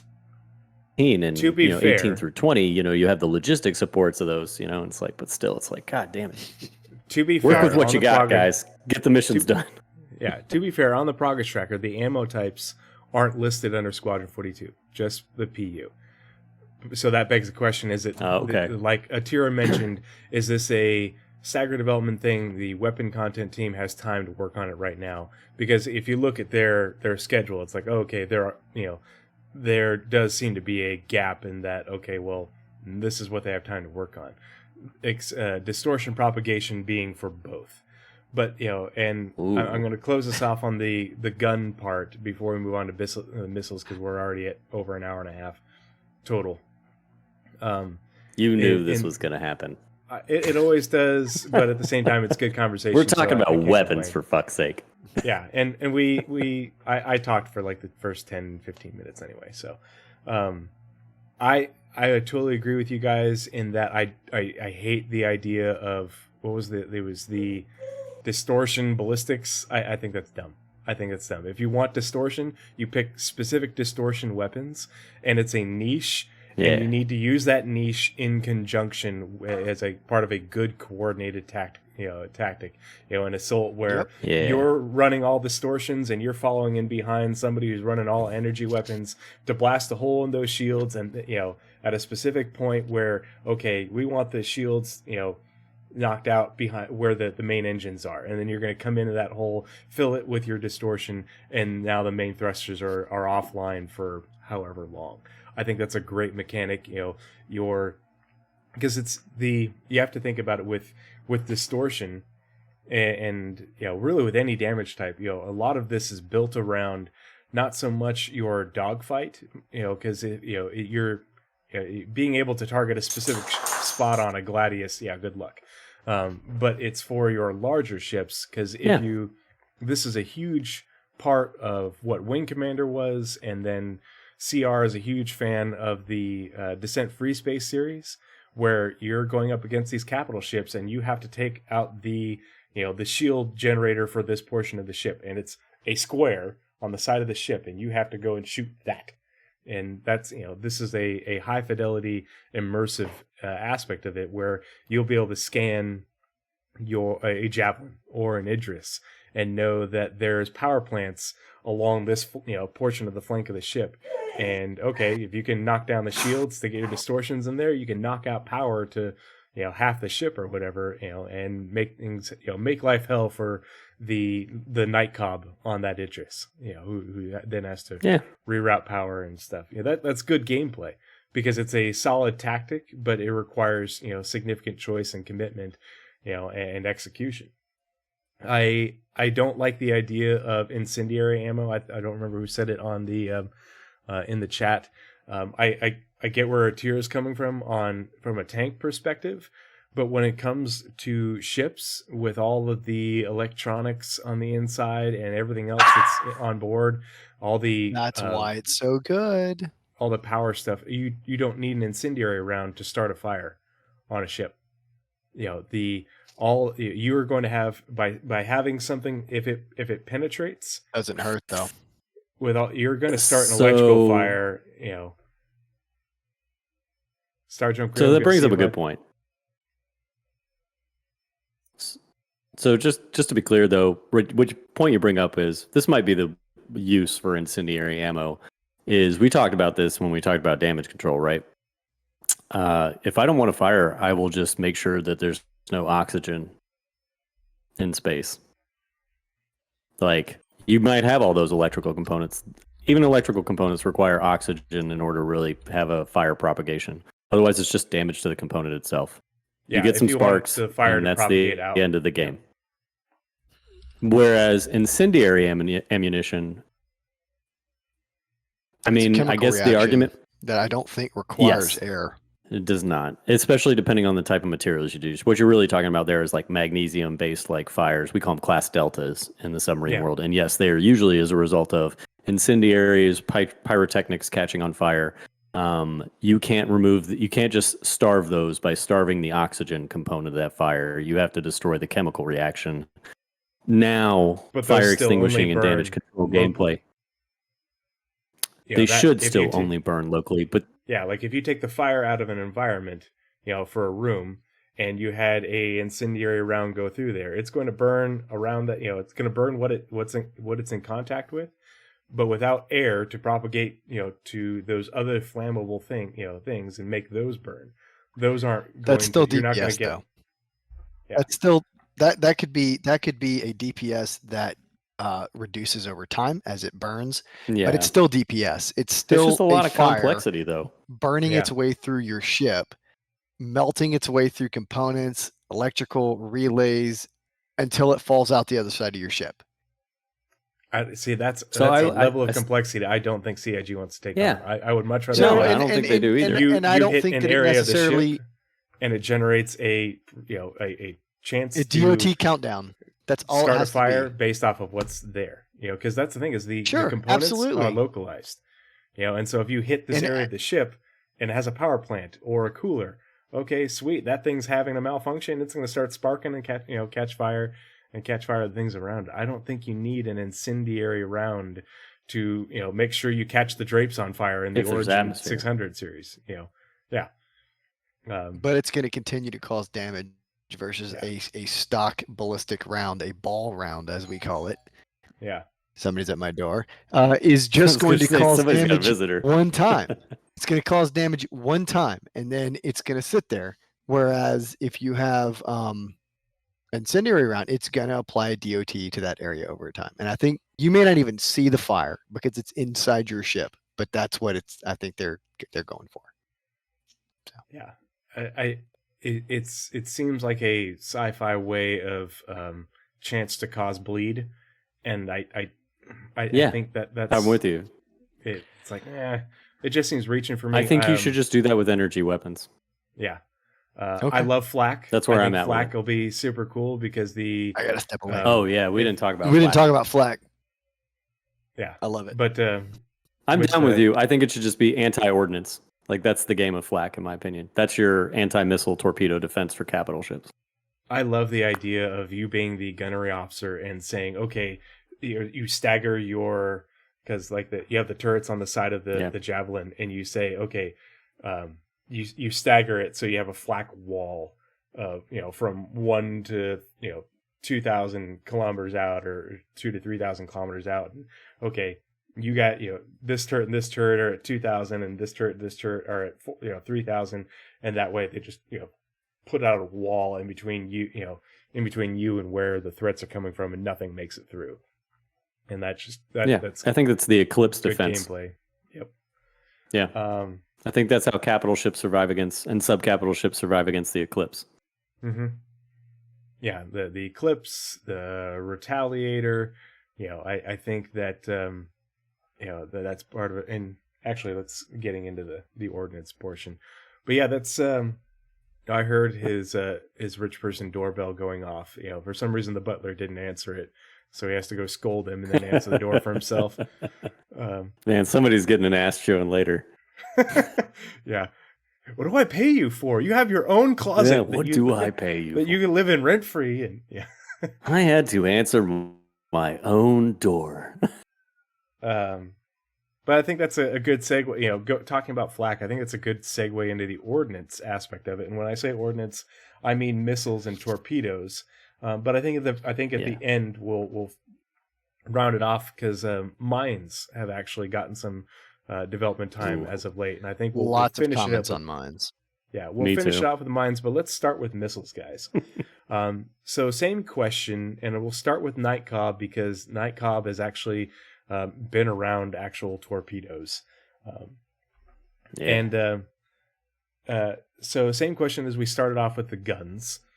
How do you feel about the way missiles and torpedoes feel and function right now?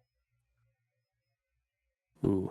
I don't think there's a huge difference. I was looking kind of at their stats from 318 to 319, but let me just talk about the 319 world for a hot second, since a lot of people have had a chance to play the PTU, and I think it's going to be in our hands shortly. If the data mine stats and what we've gathered from the PTU to relieved, I actually feel like some things about missiles have been dialed in appropriately, especially when you talk about the missiles versus torpedoes game. Because I think a base rule should be applied, and that's smaller missiles, less range. They got less fuel to burn, less range. And I don't want to talk about the vacuum of space and all that kind of bullshit. Let's just put that to the side. We've already agreed to suspend disbelief on the space game in a big way. Yeah, it's okay to gamify it. And not only that, but then it also just makes sense from a simple perspective of smaller missiles, less range. Shorter range, they're shorter range missiles, and then you got larger missiles, medium range, larger missiles than that, longer range, right? And then you've got the torpedoes in their own category. And I think that's appropriate because torpedoes, in my opinion, should be really hard to spoof or flare off, if you want to, whatever terminology you want. Bottom line is really hard to shake them, right? Torpedoes are larger, slower, but they have better guidance systems. They have better tracking capabilities.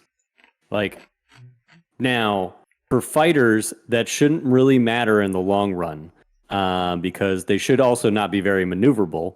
So, fighters should be able to not so much flare them off, but outmaneuver them, when a torpedo is closing in.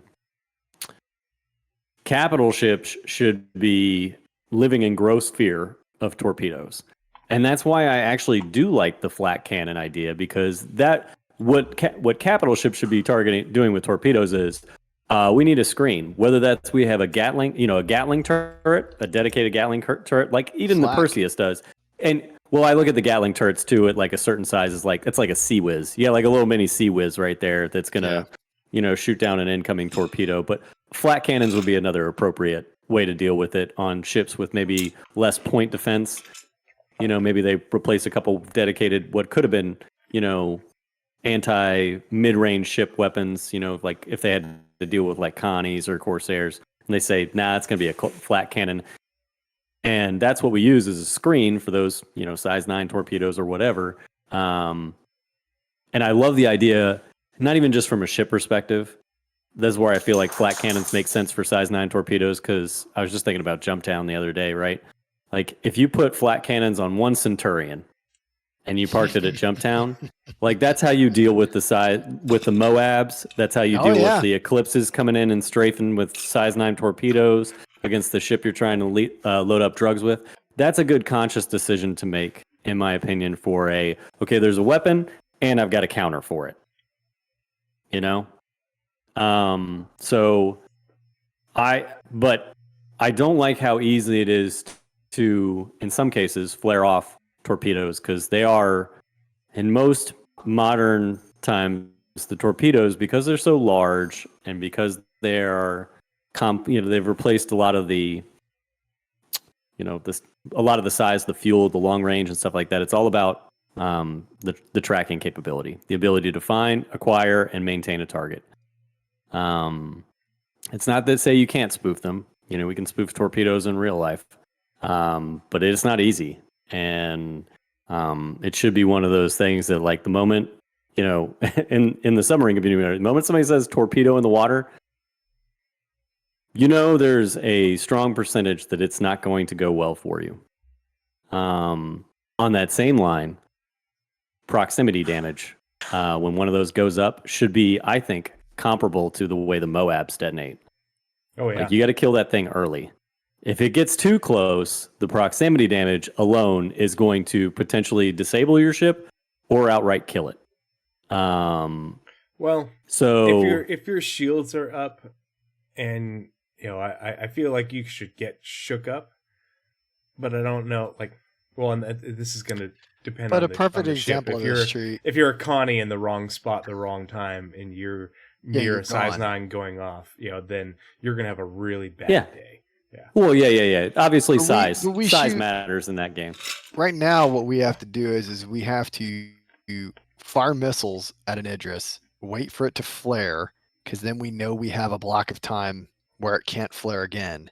And that's when the WISE or the pre-coordinated retaliator dumps as many torpedoes into it as possible. Yeah, and I'm down with that gameplay. And I even like the idea that the Eclipse in that scenario is actually not even waiting on that. They're coming in at high speed to give the weapon more velocity on its initial track, and they're dumbfiring it. And that way, it's not even a matter of, well, if I can't achieve a lock, I will just literally point straight at you and gunslinger style drop this torpedo on a direct velocity at you, because I know you're too big, I'm too close, and the weapon's moving too fast for you to dodge it now. Like, that's great gameplay, in my opinion. I don't want to lose that. Yeah, no, yeah. So, and that kind of goes back to my original statement. I feel like we're getting real close on range, speed, and size differential. Because right now, if you look at like 319 stats for size 1 missiles, they go out to maybe like 9,000 meters. They've got a better minimum lock range and distance and stuff like that, just like you would in, say, DCS, right? If I'm carrying medium air-to-air missiles, so AMRAAMs or something of that nature, right? I'm not using those when I'm getting in close to the knife fight of less than 5 nautical miles away from somebody. At that point, I'm switching to Sidewinders, which are much smaller with missiles, and changing the game in that, right? And don't be wrong, there's obviously, I don't want to get into the Sidewinders versus like radar cross-section discussion yet, but still, there's just a range differential, right? I guess Sparrows would probably be what I've used instead. Anyway, they have that now. And I think what we just need to dial in is tracking capabilities for the different signatures. I think they really need to start to matter more. It's hard to tell the difference sometimes. And EM is like the great equalizer right now. Like, they're really going to have to adjust some balance on like damage, I feel like, for EM missiles, because it's really hard in the game. And this kind of goes into other things getting balanced. Like, it's really hard in the game right now to reduce your EM signatures to the point where, it's capable. Sometimes for a little while, if you were in a size 2, like a heavy fighter with a size 2 shield or 2 size 2 shields, like the Vanguards, like, you're not spoofing EM missiles anymore unless you drop your shields. Like, that was a legit thing for a second. You could have a flare count of like 8, 10, on auto, 1 click, 8 flares out right then and there. When somebody fired a size 2 EM missile at you, you are not dodging it. It's getting you. So, there was that value to it that made them a little too effective in that category. And I had thoughts. I was like, man, how do you balance it? You need a good counter to this. That's not just, I I mean, it was good. Some pilots started taking their shields down if they started realizing their enemy combatant was like firing EM weapons, and they'd be like, well, I'll just drop my shields and hope the armor holds and flare off the missiles and then bring the shields back up once they're out of missiles. And don't be wrong, that's interesting gameplay, but it was a little bit one-sided still. I think my opinion would be is if EM missiles are that good and you can't do anything necessarily to drop the EM rate, then I think you got to strengthen, or you got to weaken the damage of EM missiles. Maybe all those complex electronics to track electromagnetic signatures reduces the warhead payload significantly. So maybe that's the balance. Because right now, that's where we're not quite balanced. Is almost all size 1 missiles. We're talking about 100 or 200 hit points of difference, maybe 300 at the outset. Mm-hmm. Outside of that game, size 2 is kind of similar. Like size 3 is really rocking the same thing, and then obviously, the higher up you get than that, it doesn't even really matter what type you're buying, except what they track. So it's all about choosing, what do I want to track their heat signature? And because we don't have heat in the game, that one's actually easy to maintain low, and then much easier to flare off. Okay, well, cross section, that's very variable based on the way the ship is designed. I do like that idea, but I don't know. It's hard to see too much of a difference in cross section and the way they affect missiles. And EM is like the god missile right now, in my opinion, because very few ships have EM signatures that they can dial below 7,000. Light fighters are the closest that get there. So, EM, things like maybe this new snub fighter, maybe that's the domain of the snub fighters, right? Maybe they're the ones that are like, look at EM missiles and they scoff, like, ha, I'm super tight, and cross section at the same time. Maybe heat is going to be the only weakness that, a snub fighter has for its maneuvering thrusters and shit like that. I don't know. That's where I feel like the balance game is with missiles is how easy is it to spoof it? Are we at the right place for that? And is there an actual value in choosing one missile type versus another significantly? Or are we we're going to end up in the same spot where everybody just starts packing EM missiles? Because that's pretty close to where we are right now, in my opinion. Even me as an Eclipse pilot, you know what I pack every time? It's like the first thing I go change out. EM torpedoes. Like, hell no, I'm not going to let a hammerhead flare off incoming torpedo. I'm going to pick EM because the EM signature on a fucking hammerhead is ridiculously high. It's like 200,000 or something like that. It's not quite that high, but it's high. So they have to like shoot it down. That's my general rule with how I play with the hammerheads and stuff. And the same goes for when I'm using the torpedoes against like larger targets like Valkyries. It's like, no. They ain't dodging size 9 torpedoes if their EM's that high.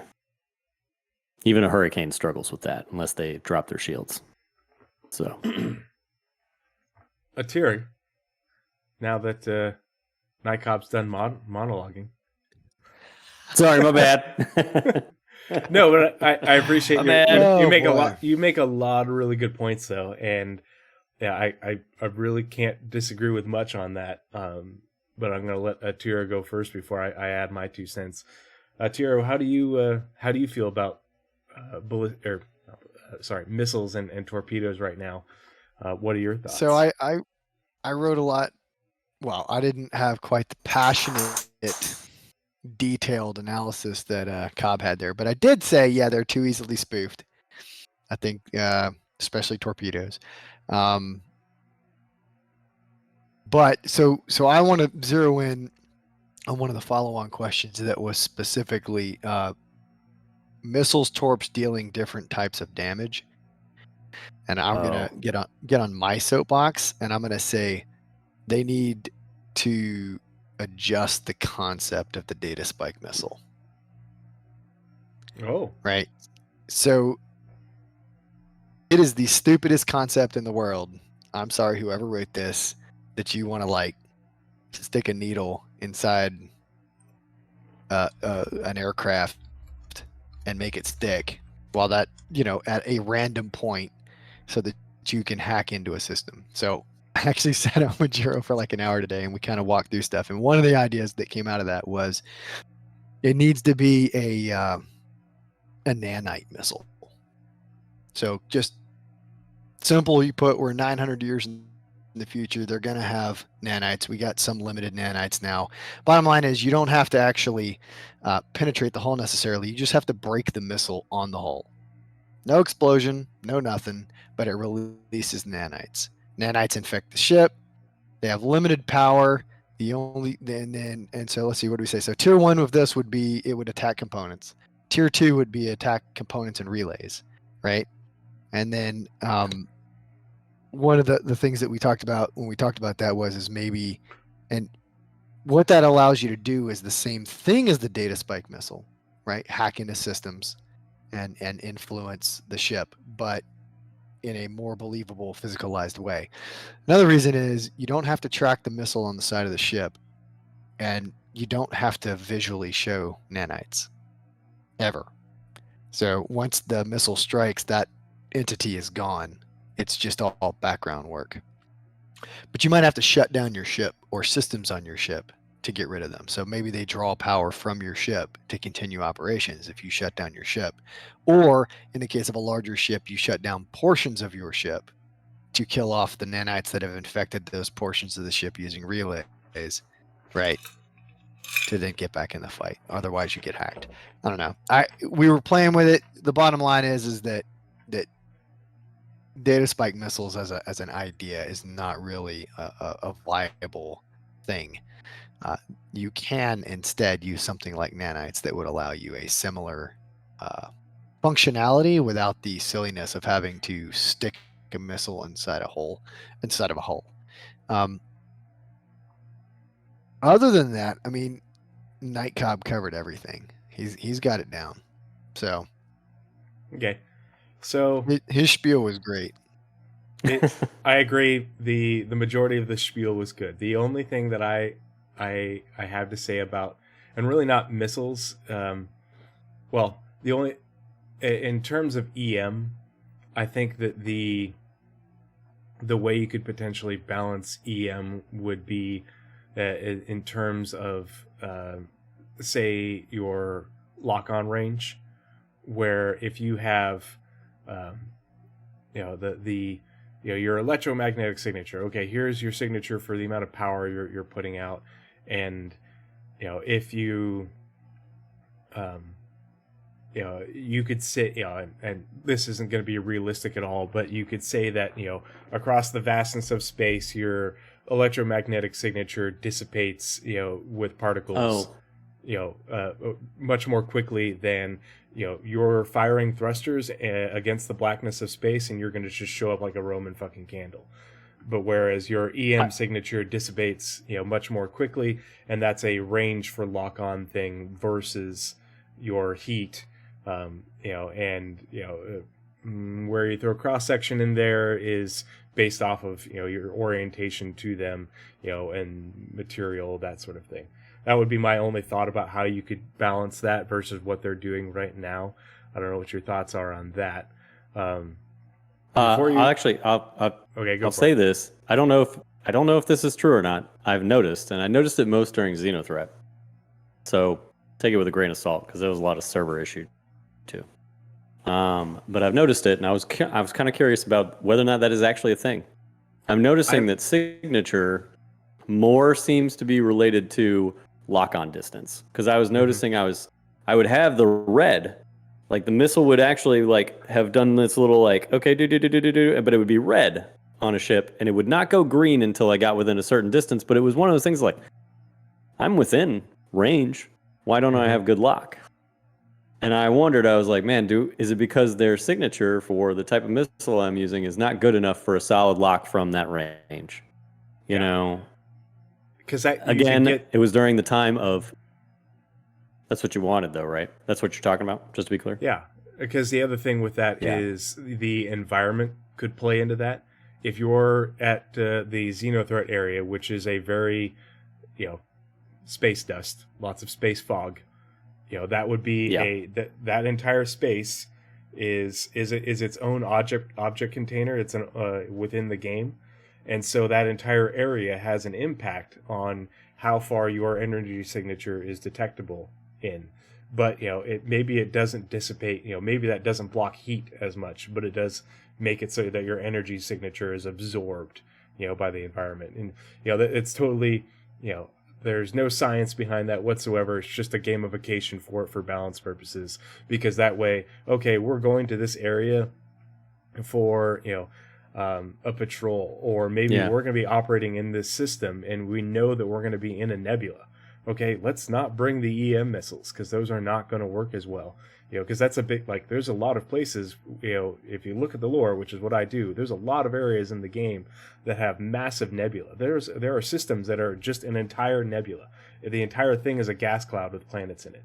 So, that could be, decision making. You're going to be running a patrol through, a gas cloud area around a Lagrange point, or the El Cibre belt in Nyx, which is where Delamar is. That whole area is supposed to be a nebula that's basically wrapped around this asteroid belt. So, okay, you have a bunch of asteroids and you have a nebula. Don't bring your cross-section missiles, and don't bring your EM missiles. Bring your heat-seeking, because you're going to lose your lock with the all the asteroids and everything, and have a hard time differentiating.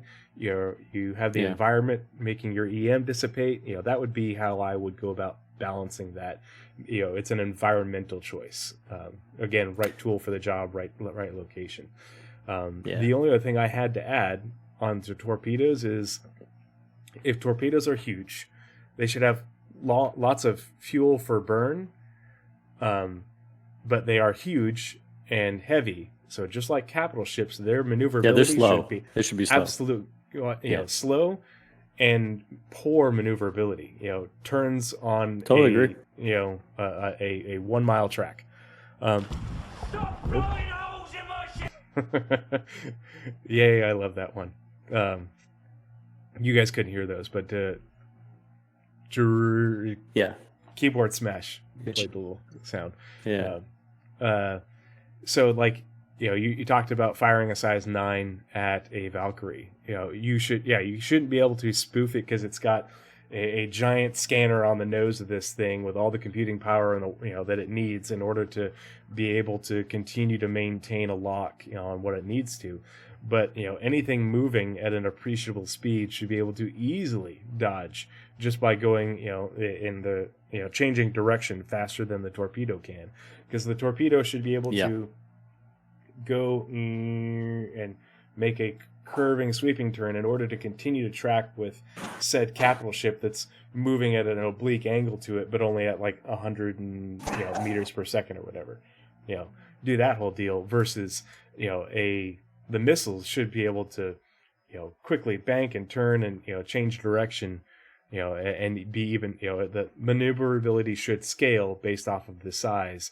But then as soon as you get to size 5 torpedo, it should be a pretty significant jump up from size 4. But that would also be how I differentiate size 5, size 7, and size 9, and and beyond, would be a size 5 torpedo has a order of magnitude bigger payload than a size 4 missile, but it's far more maneuverable than a size 9 torpedo, allowing for you to specifically target specific specific sections of a ship. And that's where you get you're targeting say a Polaris, or Polaris on through Javelin even, and you have scanned it, and that there, right here is where there's a power plant, or you're aiming for this specific thruster. Well, the size 9 may, probably has a good chance of getting, of hitting or getting close enough to cause AoE damage, but you're not going to specifically take out that thing that you're wanting to take out, in order to, or a specific turret. And that would be. Are you arguing the difference between size 9 and size 5 torpedoes, or the difference between a size 5 torpedo and a size 5 missile in terms of accuracy and less AoE? Just so I understand. Missiles stop at size 4. There are, as soon as there's size a 5. size 5 missile. Yeah, there is a size 5 missile. What is it? It's the Scimitar. I thought they were torpedoes from 5 and up. I'm there- sure I- chat see, will correct us. there's a difference, and I know because when I owned a Gladiator, right? Hold on, I've got Well, the Urkel up. Gladiator is a torpedo bomber, though. Calm down. I know that. The Gladiator So, can carry There's size 5s, Torpedo. and No. then it also has wing mounts that So are not there's size 5s. Stalker 5s. There's Stalker 5s. And there's Scimitar 5s. One is a torpedo. The other is a missile. Well, I did not know there were size 5 missiles. Yeah, wonder- the Stalker 5s. The Stalker 5s are the torpedoes that are universal between the because there's only one size 5 torpedo. They're universal between what's the Harbinger? The Harbinger uses size 5s, and then the Gladiator, and then the Scimitar 5s are actually. It's hard to tell whether they're torpedoes or missiles, but they are not exchangeable between into the slots for the Gladiator or the Harbinger. Like you can't trade them out. And I think it's That's because interesting. I they're guess you labeled could- as missiles. Makes sense in that, the size 4 missile wouldn't have the range that the size 5 torpedo would, but it also wouldn't have the payload. But that would be the differentiation these for me rules. in that it's a size 5 missile. It has it's the longest range missile. You would use that against a Corsair or Connie. Oh, there's actually a something like that. Reaper size 5 too. But then the size 5 torpedo would be the warhead that you need in order to take out a turret on a Javelin. Or, to be able to do enough damage to hit a specific area on a Polaris to knock out a power plant or a shield generator. That sort of specific thing. Because that's the kind of gameplay that, was in Wing Commander and the Descent Free Space series where, you don't have the giant torpedo for doing, for actually killing the ship. You have the smaller, much more nimbler torpedo, and this is what you want in order to, disable certain things on the ship. Knock out its teeth or knock down its defensive capabilities. And that's the kind of gameplay, that I'm really interested in. And I think that's the way that you make the Gladiator or the Harbinger, right? Yeah. Harbinger size 5 torps, right? Yeah. That's the way that I see those becoming viable in that, those size 5 torpedoes are very, with how fast they are, they'd be extremely difficult to shoot down, and unless your flak wall is in the right place, those are gonna hit, and you're gonna lose, have something be damaged or potentially lose, that power plant, that turret over there. But it's not gonna, you're not gonna destroy the capital ship with a size 5. You need the size 9s to really knock down that HP value, really blow a hole in the size of the ship. But for knocking out teeth, individual teeth, I think that's where the size 5 should play into, instead of using them for, you can use it to take out a Corsair, if you can get a hit, or a Connie. It might still be difficult to dodge those, but if you hit them, you're really going to put a hurt on them. But I think the primary role for a size 5 torpedo should be, targeting specific components, specific weapons on larger ships. A size 5 torpedo, firing those at a hammerhead, the hammerhead's going to have to, really watch out for those and try and duck, dodge, dive in order to make sure those don't hit the turret and knock out its teeth one at a time. That's my thoughts on those. Next question. Go ahead. Just an interesting note. So I happen to Urkel's real convenient. Plug for the site. It let me just basically arrange all the size 5s. So they all have torpedo-ish speeds. But to your point, and I'm looking at 319 specifically, they all have speeds that are almost twice, in some cases, what the size 9s are. So size 9s usually top out around 550 meters per second in 319. And all of the size 5s are around the 800 to 900 range. It's actually interesting. There's more variation in the size 5. I'm going to assume these are all torpedoes now. Mainly because their damage complement is within like 3,000 and their speeds are all relatively close. So now I'm starting to wonder if it's a bug. on the Gladiator. I would like to know if we can actually exchange the torpedo types. CIG, if we can't exchange the torpedo types on the Gladiator, please fix that. But like, what I like is there's big differences. One of them is really interesting. The scimitars, the minimum lock range is only 50 meters.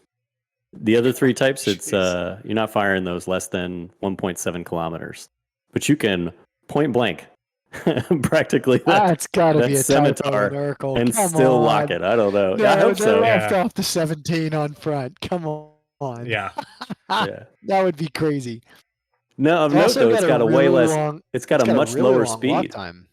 It's got a really long lock time, and it's got a significantly slower speed. Interesting. I don't know. Interesting on all counts and stuff like that. And again, it goes back to this balance We'll get thing the where I look Harvey at out and these. try and play with that next time we get Yeah. on. How about that? Yeah, I'm All down. right. So, sorry, side note there. I was looking at Oh, that no. and I was like, hey, at least at the bare minimum, though, your size 9s are significantly different than what they used to be from the size 5s, I think, for speed of the projectile. Size 9s are real slow comparatively. Almost half. Size 9s should be, if you are pointed in the right direction, and as long as you see them within a decent time frame, they should be relatively, not difficult to shoot down. If you're equipped appropriately, you should be coordinating, with your bombers that have size 9s in order to get multiples, multiple torpedoes in the water, so that way, multiple turrets, would have to be engaged to get all of them. You're not going to be one guy shooting down 7, torpedoes. You need to have a coordinated strike. But if you're one retaliator, and your torpedoes are all staggered and they're all coming from the same direction, well, that's not good tactics. You didn't do your job right.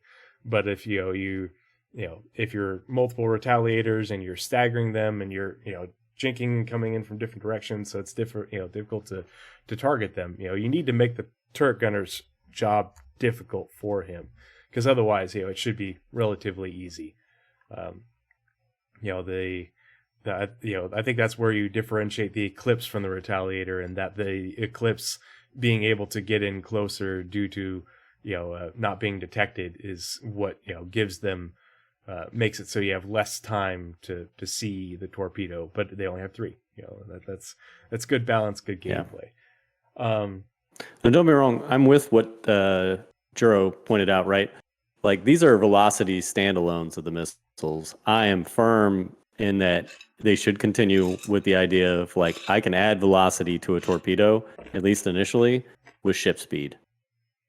Like, if I dump that torpedo at 500 meters a second, well, that's 500 meters plus whatever I've got from the speed of the torpedo.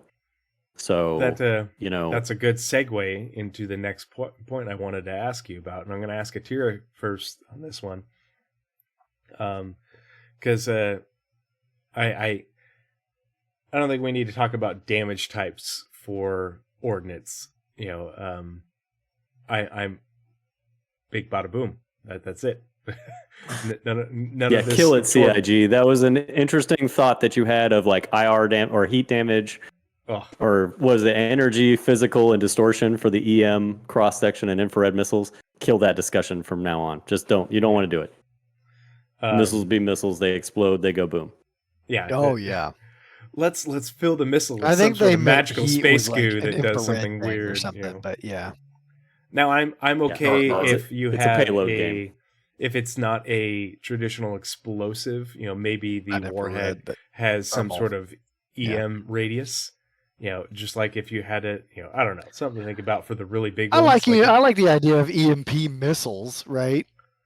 There's nothing wrong with that. One, He's rolling his eyes, but no, I think that the size 12 torpedo on a Javelin should be like some sort of nuclear warhead. And if you're a fighter that's nearby when that thing goes off, then you just took the EM, blast radius from that nuclear warhead and knocks out your electronics for a certain period of time. and you tumble off into space. Ooh, now we're but, stacking damage types. but like Sorry. a size 5 or size 7, size 9, no. It's an explosive warhead. That's it. Oh man. But Maybe later down the road. That's a long time from now discussion. Oh, I agree. yeah. But this is something that we didn't really talk about with the guns. Well, we did a little bit. We brought it up a little bit, but I think it's potentially more pertinent with when it comes to ordnance because of dodging, and what you just talked about, Night Cobb, the intrinsic speed. How do you see missiles and torps changing with master modes? Atira, you first. That's not what I thought you were going to ask. I think they're going to get more accurate. I mean, you won't be able to burn out at 1,000 meters per second, right? Which that's all. I mean, I think it's just going to be harder to dodge them, or you're going to have to spend more time flaring them off. And that's really it. I don't know that it's going to change significantly. I don't think the lock times are going to change. I think it might be a little bit easier to stay in that sweet spot to fire missiles, but I don't think it's going to be massive. I don't know. You can fight me, Knight. I can see your face, but yeah, he has an opinion, but we're gonna let him sit on it for just a second. Nope. 3, 2, but 1. Okay. All right, go. Night Cobb, how do you feel about how master modes may affect missiles and torpedoes? I think my only big thing, and this is what I'm hoping anyway, because I think it's got to come in conjunction with the changes to their heat gameplay. Like, I think if I'm maneuvering and I'm through, because the big thing with master modes that I think is going to change the game is it's going to make IR missiles a lot more viable. Because somebody brought it up in chat, I think it was Juro or somebody. It was like, yeah, everybody, EM and cross section are the way to go right now. IRs suck. And it's because most ships generate heat. And if they have a low IR signature, and this is especially true of light fighters, like, it doesn't change. It doesn't change the more they're throwing their boosters. It doesn't change the more they're firing energy weapons. It doesn't change the more that they're consistently maneuvering to change their position in combat or burning hard to get away and disengage. I feel like master modes, especially because you've reduced the ranges so much and you've increased the likelihood of a chase dynamic where somebody's got to make a really solid decision about how they disengage from combat, or if they're just heavily engaged in the the close range maneuvering and stuff like that. If you make a mistake and you allow your opponent to get a lock on you with an infrared missile and you've been burning hard and firing a lot of weapons, stand by. That one's coming. And it's going to be hard to spoof, like real hard to spoof based on your energy signature. And I like that. That's the knife fight weapon.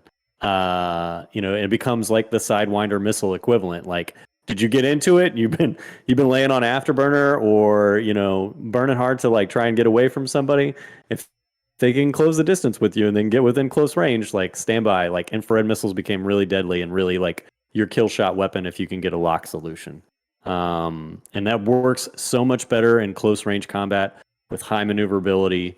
Based on the way they're doing master modes and stuff like that. It's all about that 6 degrees of freedom and stuff. If I apply vertical boost, and I'm 200 meters away from somebody, that'll take the pip right off of me, and that's the idea of, that more dynamic close range combat that I think they're shooting for. And that's why I would keep like infrared missiles as like the more. Yeah, exactly. It should be the super fast and stronger lock based on high energy, high heat output, and I think that's how you balance it, right? Ships that are just going in a straight line. I agree with you. Go ahead. 100%. That's true, right? So, but you're assuming that they're going to adjust missiles along with master mode in some way, and I don't know if they will. I think they already are. They have to be perfectly honest with you. Yeah. So, maybe. I'm sure it's occurring on the Squadron 42 side, but I think that because we won't be able to, I'm operating under the assumption that you are not going to be firing missiles at anything other than your maneuver speeds. I don't think you're going to be operating at whatever super cruise, whatever you want to call Well, that. you won't and be then able to dropping a access missile. them anyway in theory, which is unfortunate. Because I Yeah. think, like you said, that sweet spot is going to be when they try to break and run. And if they do Yeah. it while you're looking at them, you're just going to thumb over to missiles, max out your load, and fire. Yeah, And then I agree. their But I as like their that shields are- gameplay. As their shields are going down and they're slowly accelerating, here comes this missile faster than they are. Yeah. And it's gonna damage them pretty good. Yeah. And And you I can't don't really move. If they make it like it used to be, it was really hard to turn at high velocities. It's really hard to turn at high velocities. So, and hopefully they do something. So similar. for my thing though is like I always feel like there's got to be a counter. My counter to that would be is if they're preparing and they're thinking about how they disengage, and it's like this shit is not going my way. I'm gonna set my flare count to 10. I'm gonna leave a little bit of boost in the tank and get ready, and I'm gonna have to time it. They're gonna Sure, fire yeah. off a missile. I need to side strafe, vertical boost, wherever you got the strongest thrusters. Boost that right as the missile's coming in, as they see it on their radar and they know it was close, 10 flare count out. And that was the only way that they were going to spoof it off in a light fighter that's been, that's heat's been coming up perpetually over, a sustained engagement. And, Okay. Maybe it is as also like, maybe there is the idea like, hope you've got some hotkeys memorized for like taking down your weapons. Cause maybe if you shunt power off of weapons and stuff like, okay, I'll kill a little bit of heat that way too. Or maybe it's so risky enough that I'm gonna dump the shields, just to Well, flare this missile off. Shields are going away anyway. Well, the Yeah, exactly, Once right. you, Like once you you're transition, dead one way or the other. and your weapons are off too. So once you switch, No, I'm talking about the initial disengagement before you've gone into like, what is it? The cruise, whatever they're calling it, cruise equivalent. Yeah. Mhm. Well, again, I think it boils down to I think they're going to hit more. It may change when we decide to use them a little bit, but I think they're still just going to hit more. yeah, I think because they're going to be harder to deal with. and the other I think they'll just change to a timing game, right? Yeah. There's a timing game of you flare too early, you flare too late, and I think that becomes more of the thing for master modes. Yep. And I think that there's a flip side of that coin for torpedoes and larger ships. The larger ship trying to make its getaway. Okay, well, you can't flare them off, but the torpedoes are slower, and so you don't want to fire them. You have to make sure you fire them so that the torpedo has enough time to close with the target before they zoom away. Because otherwise, you wait too long, or you fire too soon, or something like that. Torpedoes being slower. If you're right up Plenty on of the time target, for the point defense systems to take it all down too. yeah, but and if you're too And you close, increase they that don't time. arm. You can't fire those at a couple hundred meters, because they won't. You're talking arm about the or Hunt for whatever. Red October thing? Yeah. Remove. That's a real thing. Remove the safeties. That's a real thing, by the way. Yeah. No, I think that grenades brings have up the a good same point. problem. You shoot a grenade, it's got to rotate X amount of times before it arms. Mm-hmm. So let's see. I think I want to talk mines because I think that is the most. That was about what I was going to get into, because we've still got a good amount of time, and I think we all have opinions on mines. So mines actually I'm just gonna double check before we get into it, just to make sure I'm not speaking out of turn. And well, we didn't talk bombs. I can go through my quick notes real quick on that, and it's really short. I don't think now's a good time to talk about bombs, just because I think so bombs, I think, was a very hurried implementation, because of getting the A2 out, and it was this is what we can get out in this amount of time, and they hadn't touched them until they started thinking about the A1, right? The Spirit A1. Yeah. And so I think revisiting bombing will be, a good time to revisit bombing will be when they revisit bombing with the release of the A1, because I don't think the A1 is going to come out with bombing being in the state that it is. I think that they're going to weapon content team is working on ammo types, but after they get into that, I think they're probably going to get assigned a sprint to work on more bombs and work on bombing to make it feel better. Because right now, it's not a good place. It's not like with missiles and guns not a and bad everything place. where I just think it's a really lame implementation. And I Sure, think it's because it's the God button. CIG, go watch my Yeah. video on bombing. Yeah. Soldier's It's- opinion, bombing. I break it down. Yeah. I promise you, it'll be better if you do that. Yeah, we bombing doesn't have the level of depth and hasn't had the level of balance back and forth that torpedoes, missiles, and guns have had, and so I think it's I think Bombing requires pre-planning, and Tree has already said planning is the number one game loop, the first game loop of Star Citizen, and bombing should require planning. Yeah. So.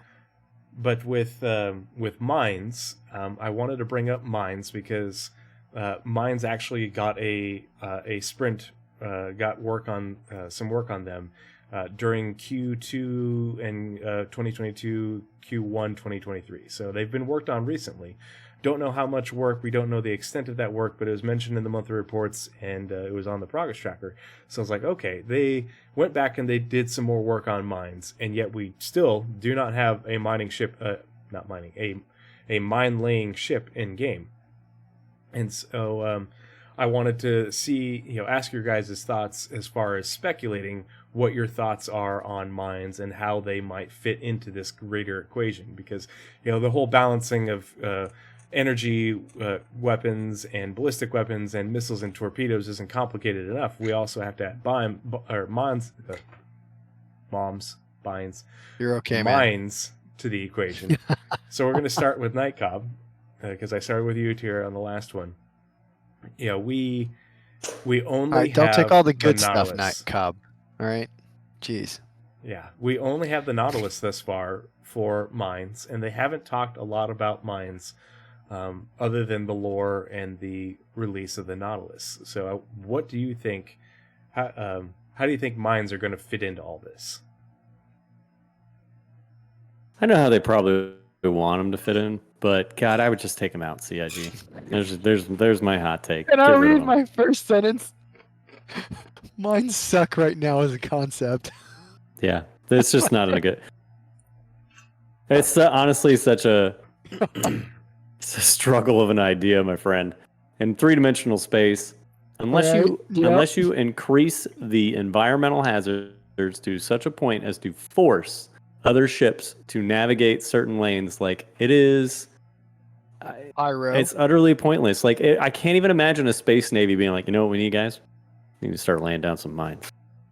That'll help us out a lot. That'll help us out in three-dimensional space. Just put them everywhere, though. Big clouds of mines. And I struggle with that because there are natural game cannellation points though in jump points. Yes, I got you. I know, and they can make those. They can make those, and I get it. And that's an idea. It's an idea. I don't think they should waste time on that idea, like at all. Because, and the truth of this is, right? Like, why would I put a dumb mine when I've got these things like orbital missile sentries? Well, but the orbital, I'd rather missile stagger an area with those. Could be automated, and that basically makes it a giant mine. Yeah, but that's the thing, right? They already have them. They have orbital missile sentries around Lagrange point stations. Like, why do we care about mines? It's dumb. Just get rid of them. So before I give you my thoughts, save yourselves the trouble, guys. Is that it? That's it. I got more than that. Yeah, I want to hear Atiro. I want to hear what you have to say, because I disagree, Night Cobb.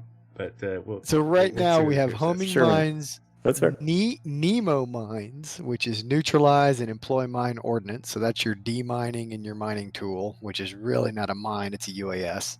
It's a drone. Right? Yeah, that's the drone. It's a drone. It comes with a drone. It's a drone, right? And then you have sentry mines, which apparently are going to house something like 2 size 2 guns. Let's be real, that's a joke.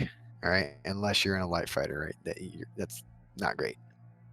All right, so again, we were rapping about this earlier today because we were just, how would you make this work, because you're right. In three-dimensional space, you're gonna have to have a lot of damn mines for it to make a difference, right? Like, I'm gonna blockade this planet with a crap ton of mines. And that's what I'm gonna do. So, right. So density is key, and that's going to be your first problem: is how do you create enough density in three-dimensional space for the minefield to be at all useful? And outside of jump points, I think that's going to be hard, right? Because these things got to be in orbit, they got to be stationary. You can't put them in atmosphere, which means I can always go in on the other side of the planet and slow boat it around and still attack you. But I don't know if you noticed, in addition to those three things that the whatever it's called ship is going to carry, they also said trap and capture, which is synonyms kind of, but so some type of tractor mine they're interested in doing. So like if you apply like 14 tractor mines, you snare somebody's ship and they can't leave, that'd be funny. So things we're thinking about, right? So naturally these things need to be like in a low power state, so they're almost undetectable. Right, that's like the most effective use of mines in three-dimensional space, is that you cannot see them until you're in the middle of them. Right, so that means by their very nature, these have to be. I mean, stealth is the wrong word. They can be stealth. Guys. I just realized we're not dying to invisible asteroids, right? Those are the mine tests. They're already in game. That's right. That's right. That's why. In game. You want to know why you die and you don't see anything? It's because you ran into a mine. That's right. Solve the Nautilus it's not a bug, it's a feature, guys. It's a homing mine. It's a feature. The Nautilus is already available to NPCs. We just don't have it for players yet, and the NPCs are mining the asteroid fields. NPCs are yeah. CIG is just laughing every time they see that issue council report. They're like, I died again to another invisible asteroid. They're like, these mines are working out great, guys. Perfectly balanced. Great game design. Yeah. Oh, yeah. Man. Yeah. So as a part of that, though, when you do find yourself in the middle of them, they need to have shields, because they got to be survivable. Because right now, they're a little thing carrying size 2 lasers with no shields is going to pop like a grape. It probably needs to be able to move a little bit, right? So that it's kind of got a little bit of evasive maneuver once it goes active. And it's only going to go active for a limited amount of time, right? Hard to detect. We already talked about that. Powered down. I think CIG needs to be very clear that mines are expendable assets. They're like missiles, right? They shouldn't cost more than missiles. It doesn't matter that they have guns on them or whatever. Like they're expendable. You drop mines, they're going to last a certain amount of time, and then they're going to go away. And they shouldn't. I think this idea that they want us to like tend minefields is absurd. We don't tend minefields today, right? You drop a minefield, right? From a U.S. perspective, because we're not freaking war criminals looking to murder babies, right? We put a minefield down. It has a lifespan. When that lifespan is up, they either detonate in place or they completely shut down and become inert. Yeah. So we don't just leave mines scattered all over the battlefield. And it takes an act of Congress to even put mines in place to begin with, right? That would have to be some type of large-scale ground combat operation, high-intensity combat, for us to even consider using them. So that's another thing. I think don't even have us think about maintaining minefields. That's silly. Yeah, and you bring up the issue with, like, how do you deal with the law gameplay? Yeah, it's my mine that I laid. So if anybody gets exploded by it, now it's my fault. So I'm 5 systems away, and I get like a level 5 crime stat. Yeah. You're like, son of a bitch, I didn't do anything. Yeah, and it doesn't 5 days later. Yeah, and it doesn't have to be like the player or the group of players that I intended that mine for. It's just some random chum that just came in there and was like, dude, I wasn't paying attention and I fucking hit this mine. Like there's too much in this game already that's complex enough. I just feel like mines were just never necessary. And honestly, CIG, you got a way out of this, man. That Nautilus is a cool looking ship. Just make it do something else. You want another cruiser to add into the game, or somewhere in the it'd be another patrol boat. So it's an auxiliary ship. I got yelled at by like one guy in the comments of my cap ship videos. Like, well, what's the Nautilus? The Nautilus is an auxiliary ship that has no capital size components.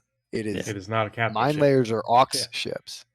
Yeah. Right. When it That's why I comes didn't to include it in the combatant naval ships, the smallest capital ship is the Polaris. And it, not gonna count the 890 or whatever because it's not a combatant ship; it's a fucking cruise ship.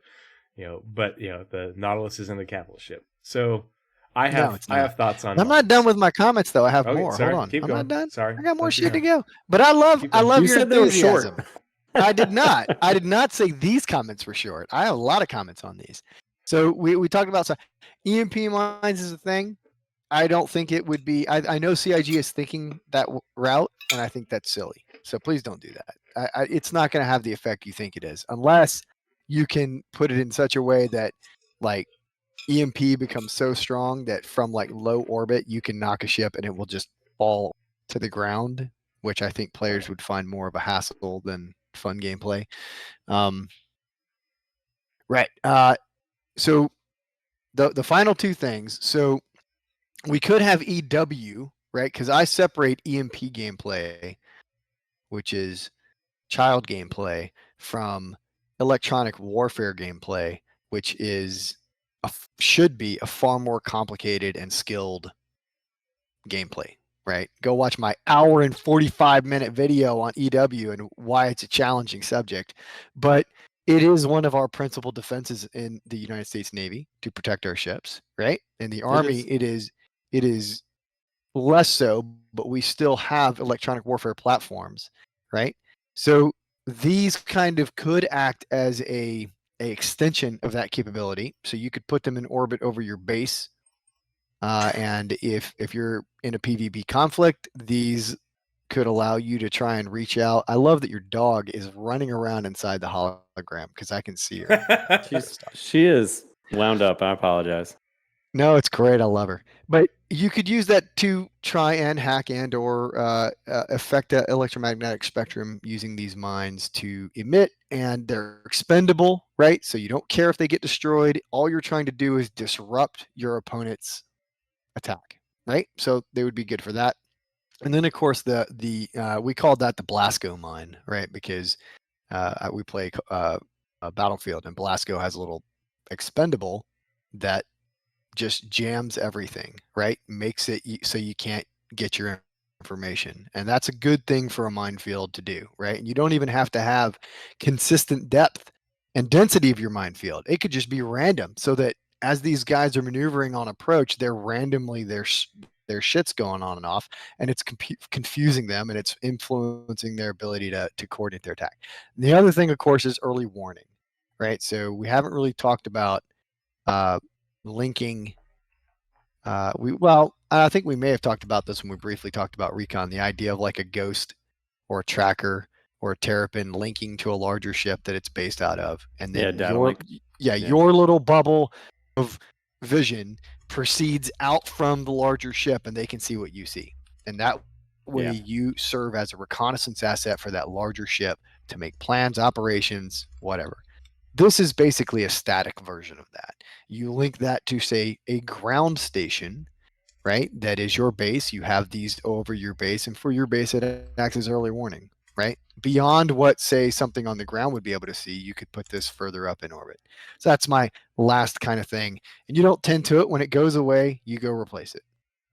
Anyway, so those are my mine kind of ideas. I think the most useful ones are perhaps the non-lethal options that provide some other creative solution to seeing or influencing the battlefield. So there I go. That's it. Tree, over to you. So I have a few things, and I'm not going to go deep into depth, but I'm just going to provide a few things that for people to chew on, and then I'll close this out because it's already 5:35 my time. So the mines do have the ability. Going to go to bed in like 20 minutes, man. Yeah. The mines do have the ability to maneuver.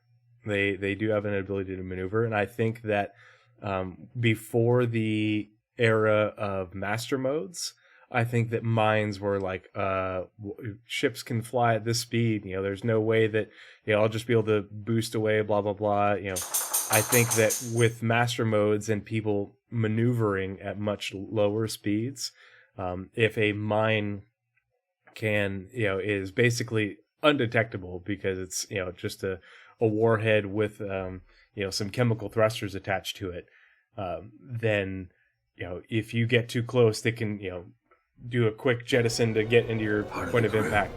Part of the ship. Follow. Thank you so much That's for the what the follow, homing Arthur. is. Part of the Yeah. crew, part of the Yeah. ship. Part of the crew, part of the ship. They should have an ability to home, and they don't have to necessarily get close to your ship, or make physical contact. It's just like with the, because they talked about it with flak, where they can make ammo that just explodes based off of proximity. Well, if the mine doesn't have to actually touch you, it can get to within a certain range and then blow up. Because the other, I think, misconception is everybody's like, oh, if it's a size 5 mine, it has the same payload, warhead payload that a size 5 torpedo does. No, a size 5 mine should have the same Much payload larger. as a size 9 torpedo, or whatever, a significantly larger. Because you're And an so, idiot for hitting it and deserve to be punished. yeah, because Is that what's going on in Cobb's mind right now? Yeah. If you are a fighter and you wander into a minefield and then you aren't paying attention and you let one get within too close, boom, you're going to have a really, bad day. And that's where the size 2 guns come in too, because if you wander into a minefield within, and there's several of them that are within range of you, and they all activate, and, they get to put on a good accurate burst on you because they're, able to turn really quickly. They can make your day really badly, and you don't know where the ammo's or the shots are coming from. You just know that you're in the wrong place at the wrong time. And this is even more, the explosive ones are even more deadly to ships that don't maneuver quickly. If you put them, that's why they showed it, the Nautilus, flying into the path of a Kraken. The Kraken turns, at the speed of snot and winter, and so if you lay mines in very close, and not, you don't have to be right up in front of the Kraken, because the Kraken has a size 8 turret, a dual size 8 turret. But if you put your whole payload out in front and it can't get away, and these things are homing as the Kraken is turning down here and they're going down this way, bad day, and it may not be enough to destroy the Kraken, but it's, potentially multiple size 7 to size 9 torpedoes blowing off, or cooking off in fairly close proximity to the Kraken. That's a very effective weapon. But I think the premise of mining a jump point probably isn't the right direction, because we know that they've talked about they don't want people to be able to camp jump points. Jump points are kind of going to be more porous and have multiple points of entry. I think the way that mines come into play is with player-controlled stations and facilities in the future, and that's why I don't think it's a priority, because we can't control stations and facilities. But I think with what they've talked about with the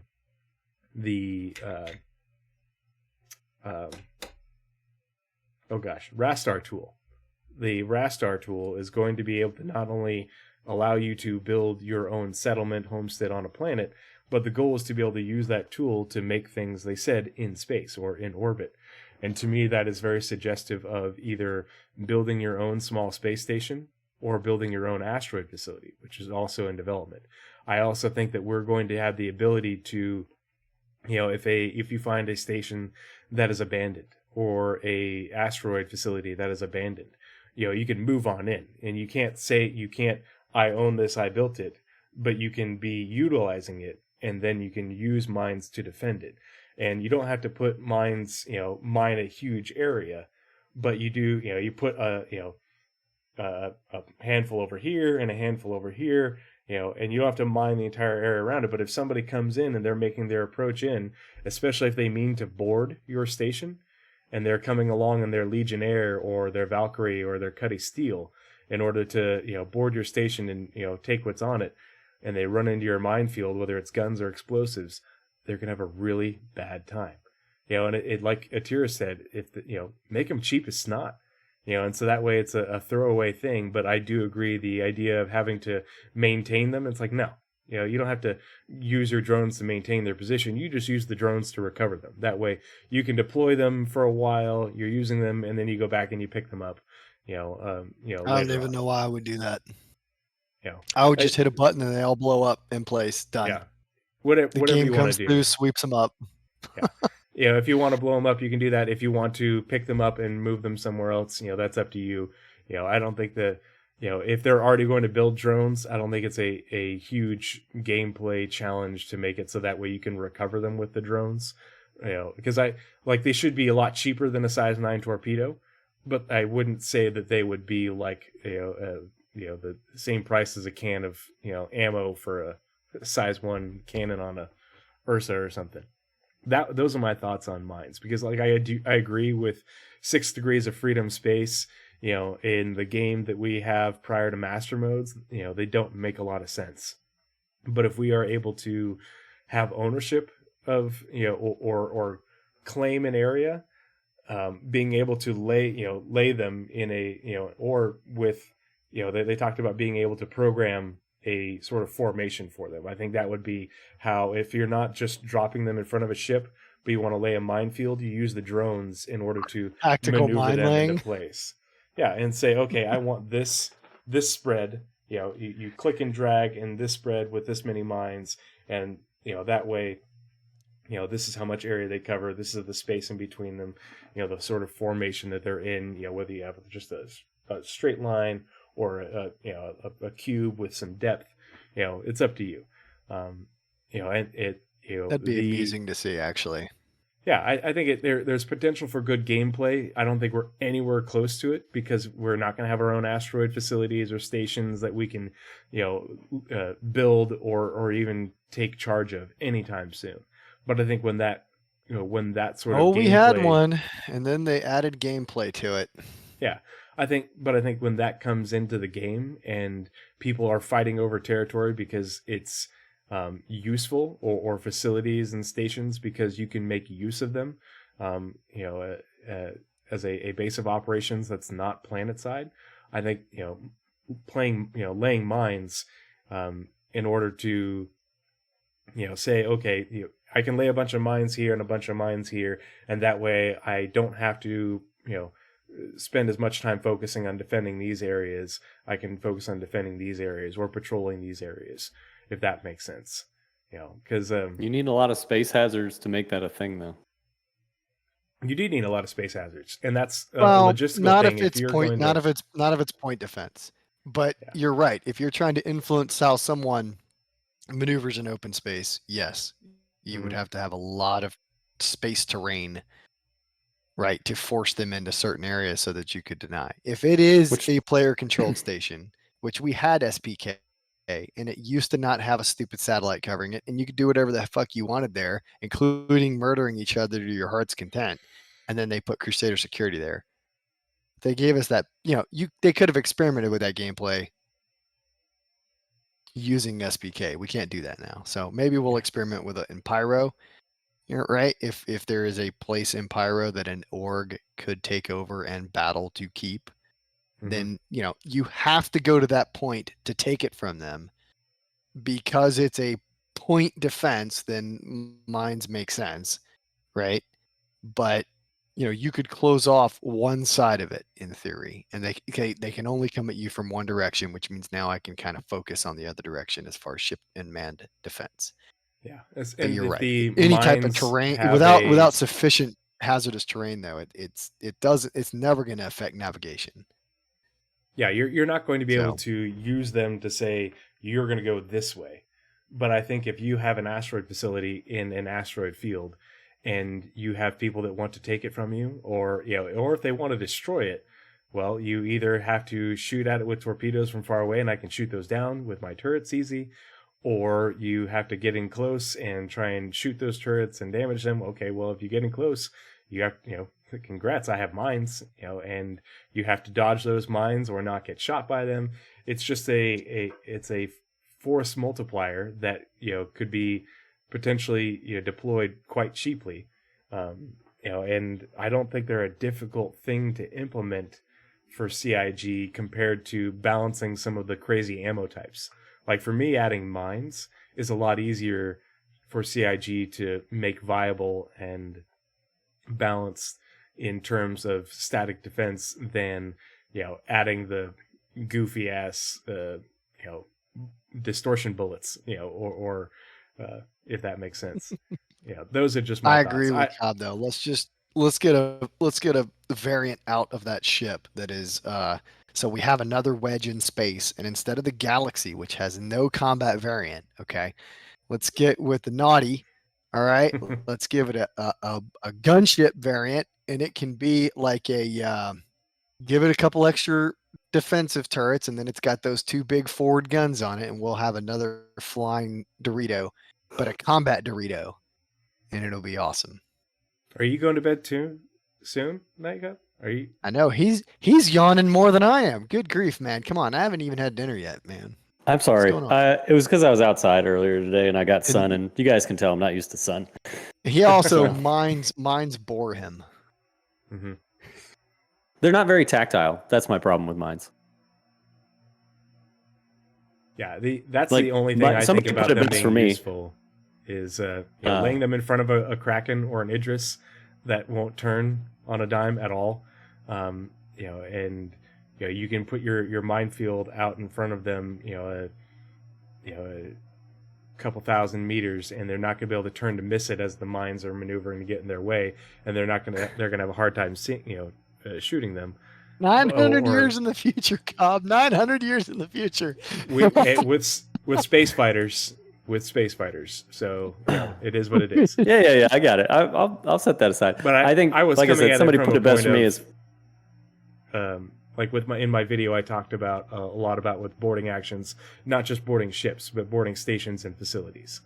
And if you're going to want to defend your station or facility from, not only from attack, your close in, a strafe attack from a heavy fighter, or your gladiator coming in and launching size 5 torpedoes to try and hit aspects of your weapons or whatever on your station or your facility. If you got mines, it's a really good deterrent, especially when all of a sudden one of them goes off and you don't know where the rest of them are. It instantly changes the dynamic of the battle really quickly. And if you're in a Legionnaire, well, that would fucking suck. Oh, okay, well, there goes first squad. They're gone now. So it's just us, and we don't know where the rest of those mines are. And we just started taking fire. We can't see where it's coming from because the mines are damn near undetectable when they're not firing. Yeah, I'm sorry. My point was, and somebody put it, is like mine gameplay seems so meh. And the reason I think people would say that is like because you said it, it's a static defense. Now we're making a lot of assumptions. This is in the days of like server meshing and Oh yeah. like this is where we have like thousands of people on a given server, because otherwise I don't want to say it's utterly pointless because but it's close to, unless it's like you said in that very tactile moment of a ship laying out mines as another ship is barreling down on course and can't easily change directions. But other than that, man, like your mind laying the mines like, man, I hope these go well one day. I won't be here for it. Odds are good. But, unless I know the battle's coming and it's like one of those things and I can be here for it. Yeah. Yep. Yeah, you're doing the prep. Yep. And I think that's going to be kind of rare. I don't know. Maybe not. Maybe not. Maybe it is one of those things like, the org is coming for us, guys. Well, think about how many times you've seen that conversation, and Nightcob, you're in every Discord, so I'm sure you've seen this multiple times, where people talk about how are you going to defend your settlement, your outpost. And when you're not online. When you're not online, and like, are you going to have bubble shields or whatever? Okay, well, your station's probably going to have a shield, and it'll have point defense weapons and stuff. Asteroid facilities maybe as the same thing. We don't know. We don't know how that's going to work out. But, adding another layer to that defense is mines that are very difficult to detect, explosive ones that have a big payload, and they also have maneuvering ability, and then the turreted ones, if you got enough of them shooting at you, and you have a hard time seeing them to shoot back. It's a force multiplier that is cheap. And to me, that is if we don't have something that is equivalent to that for your ground bases, I think that is something that it helps to push I people want to a say, really, really tiny ground station with 2 micro, like negative S1 turrets. yeah. Well, a That's lot of the people mine. they want to And have. all it does is shoot people. Yeah, they people want to have their everybody's all excited about building their own settlement, building their own base, and doing this and that on the ground. Well, if your base on the ground is less defendable because you don't have shields and you can't lay a minefield around it, that suddenly makes it a lot less valuable versus, oh, I found this abandoned asteroid facility, and I'm going to use that as my base of operations. And I'll lay a bunch of mines around it and, have some automated, turret defenses, and yeah, this is 5 years down the line or something like that. But that's, to me, that's much more interesting than the proposition of how do you defend your outpost, your homestead? Well, shit, yeah. Salty has the best idea.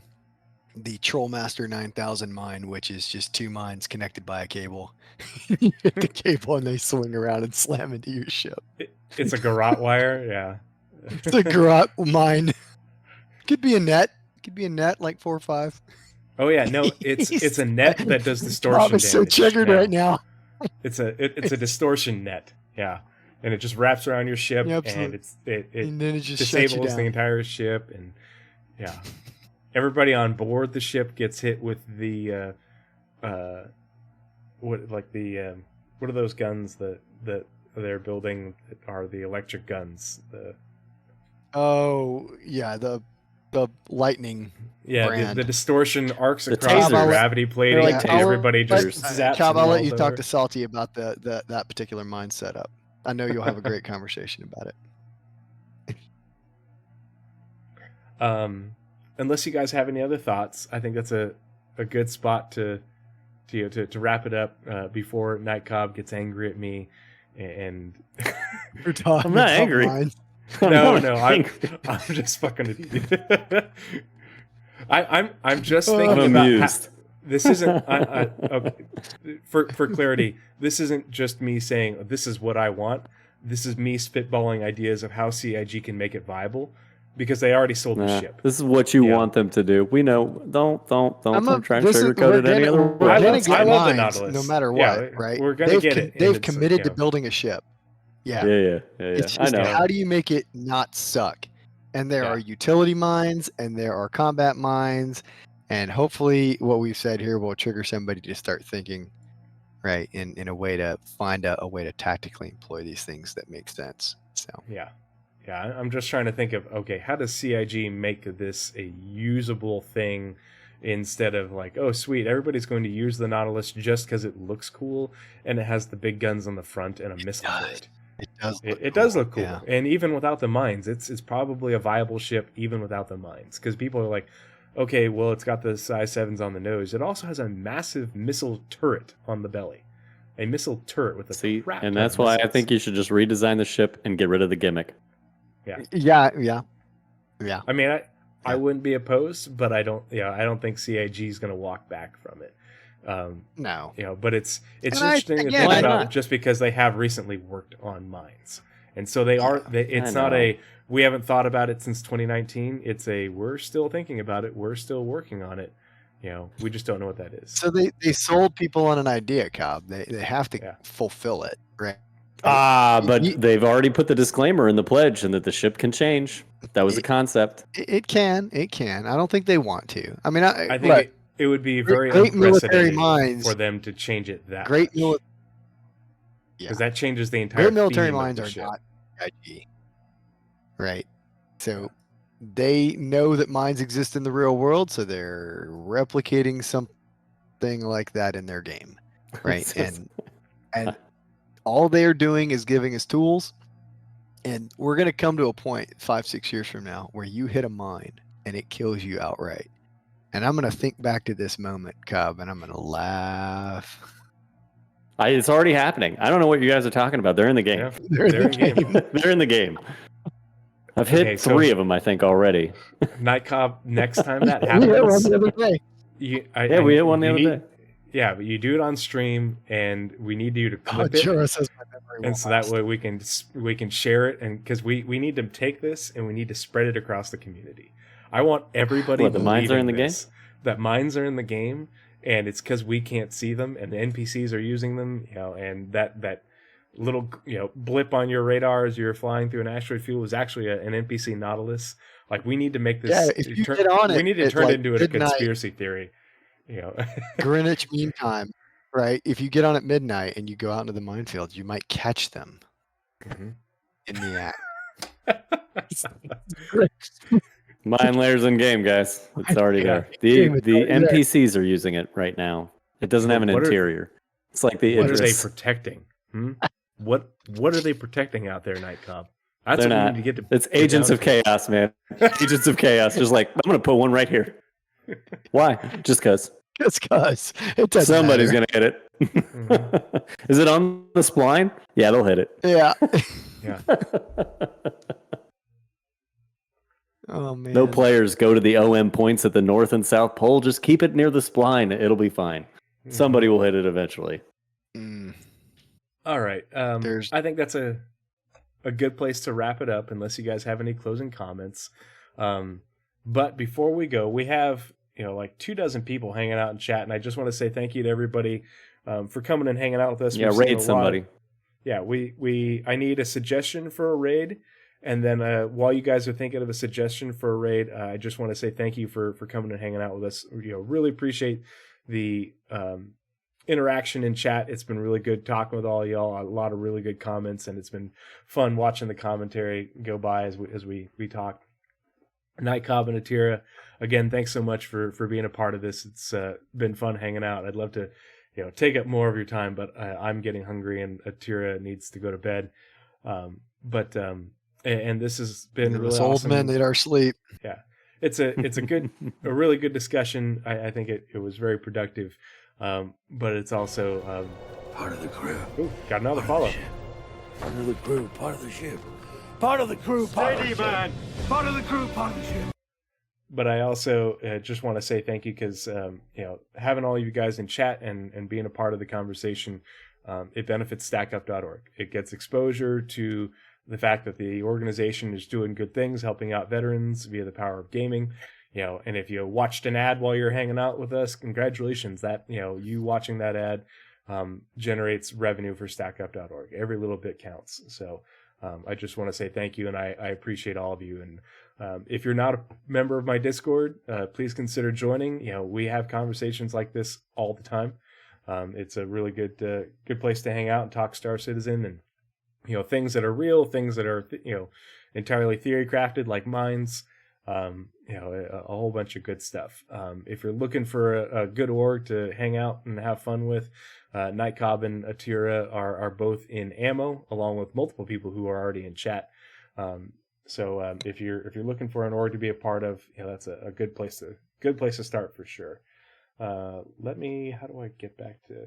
Incidentally, I think it's based on size, so it's like it's not overall. It's like number of active members and time spent in game by player in the organization. But I think we popped up as like number 16 on the active org out of 82,000 Oh, dang. the other day, which was pretty hysterical because like obviously there's much larger orgs that put much more people out there into the game, which is why we think it's by percentage. So like by percentage, we're doing as a 60 plus person org. That's We're in the pretty game a fair fantastic. amount. Yeah. I mean, it's silly, right? But yeah, number 16. I'm going to make an executive decision, and because Ender is on the path to partner, I want to go ahead and show Starjump Ender some support. Starjump Ender and Starjump Grim have rated me in the past. They're really good people, big fans of their work. So I'm going to go ahead and send a raid Ender's way. So if you guys want to go, he's actually playing Star Citizen right now.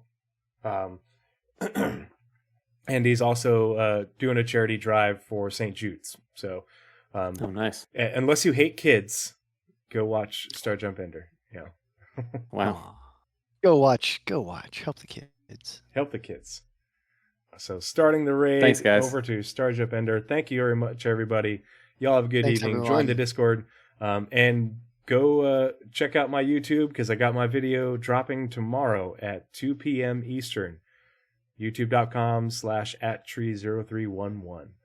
All right, 19 viewers ready to raid. So here we go. 07, everybody. See you guys.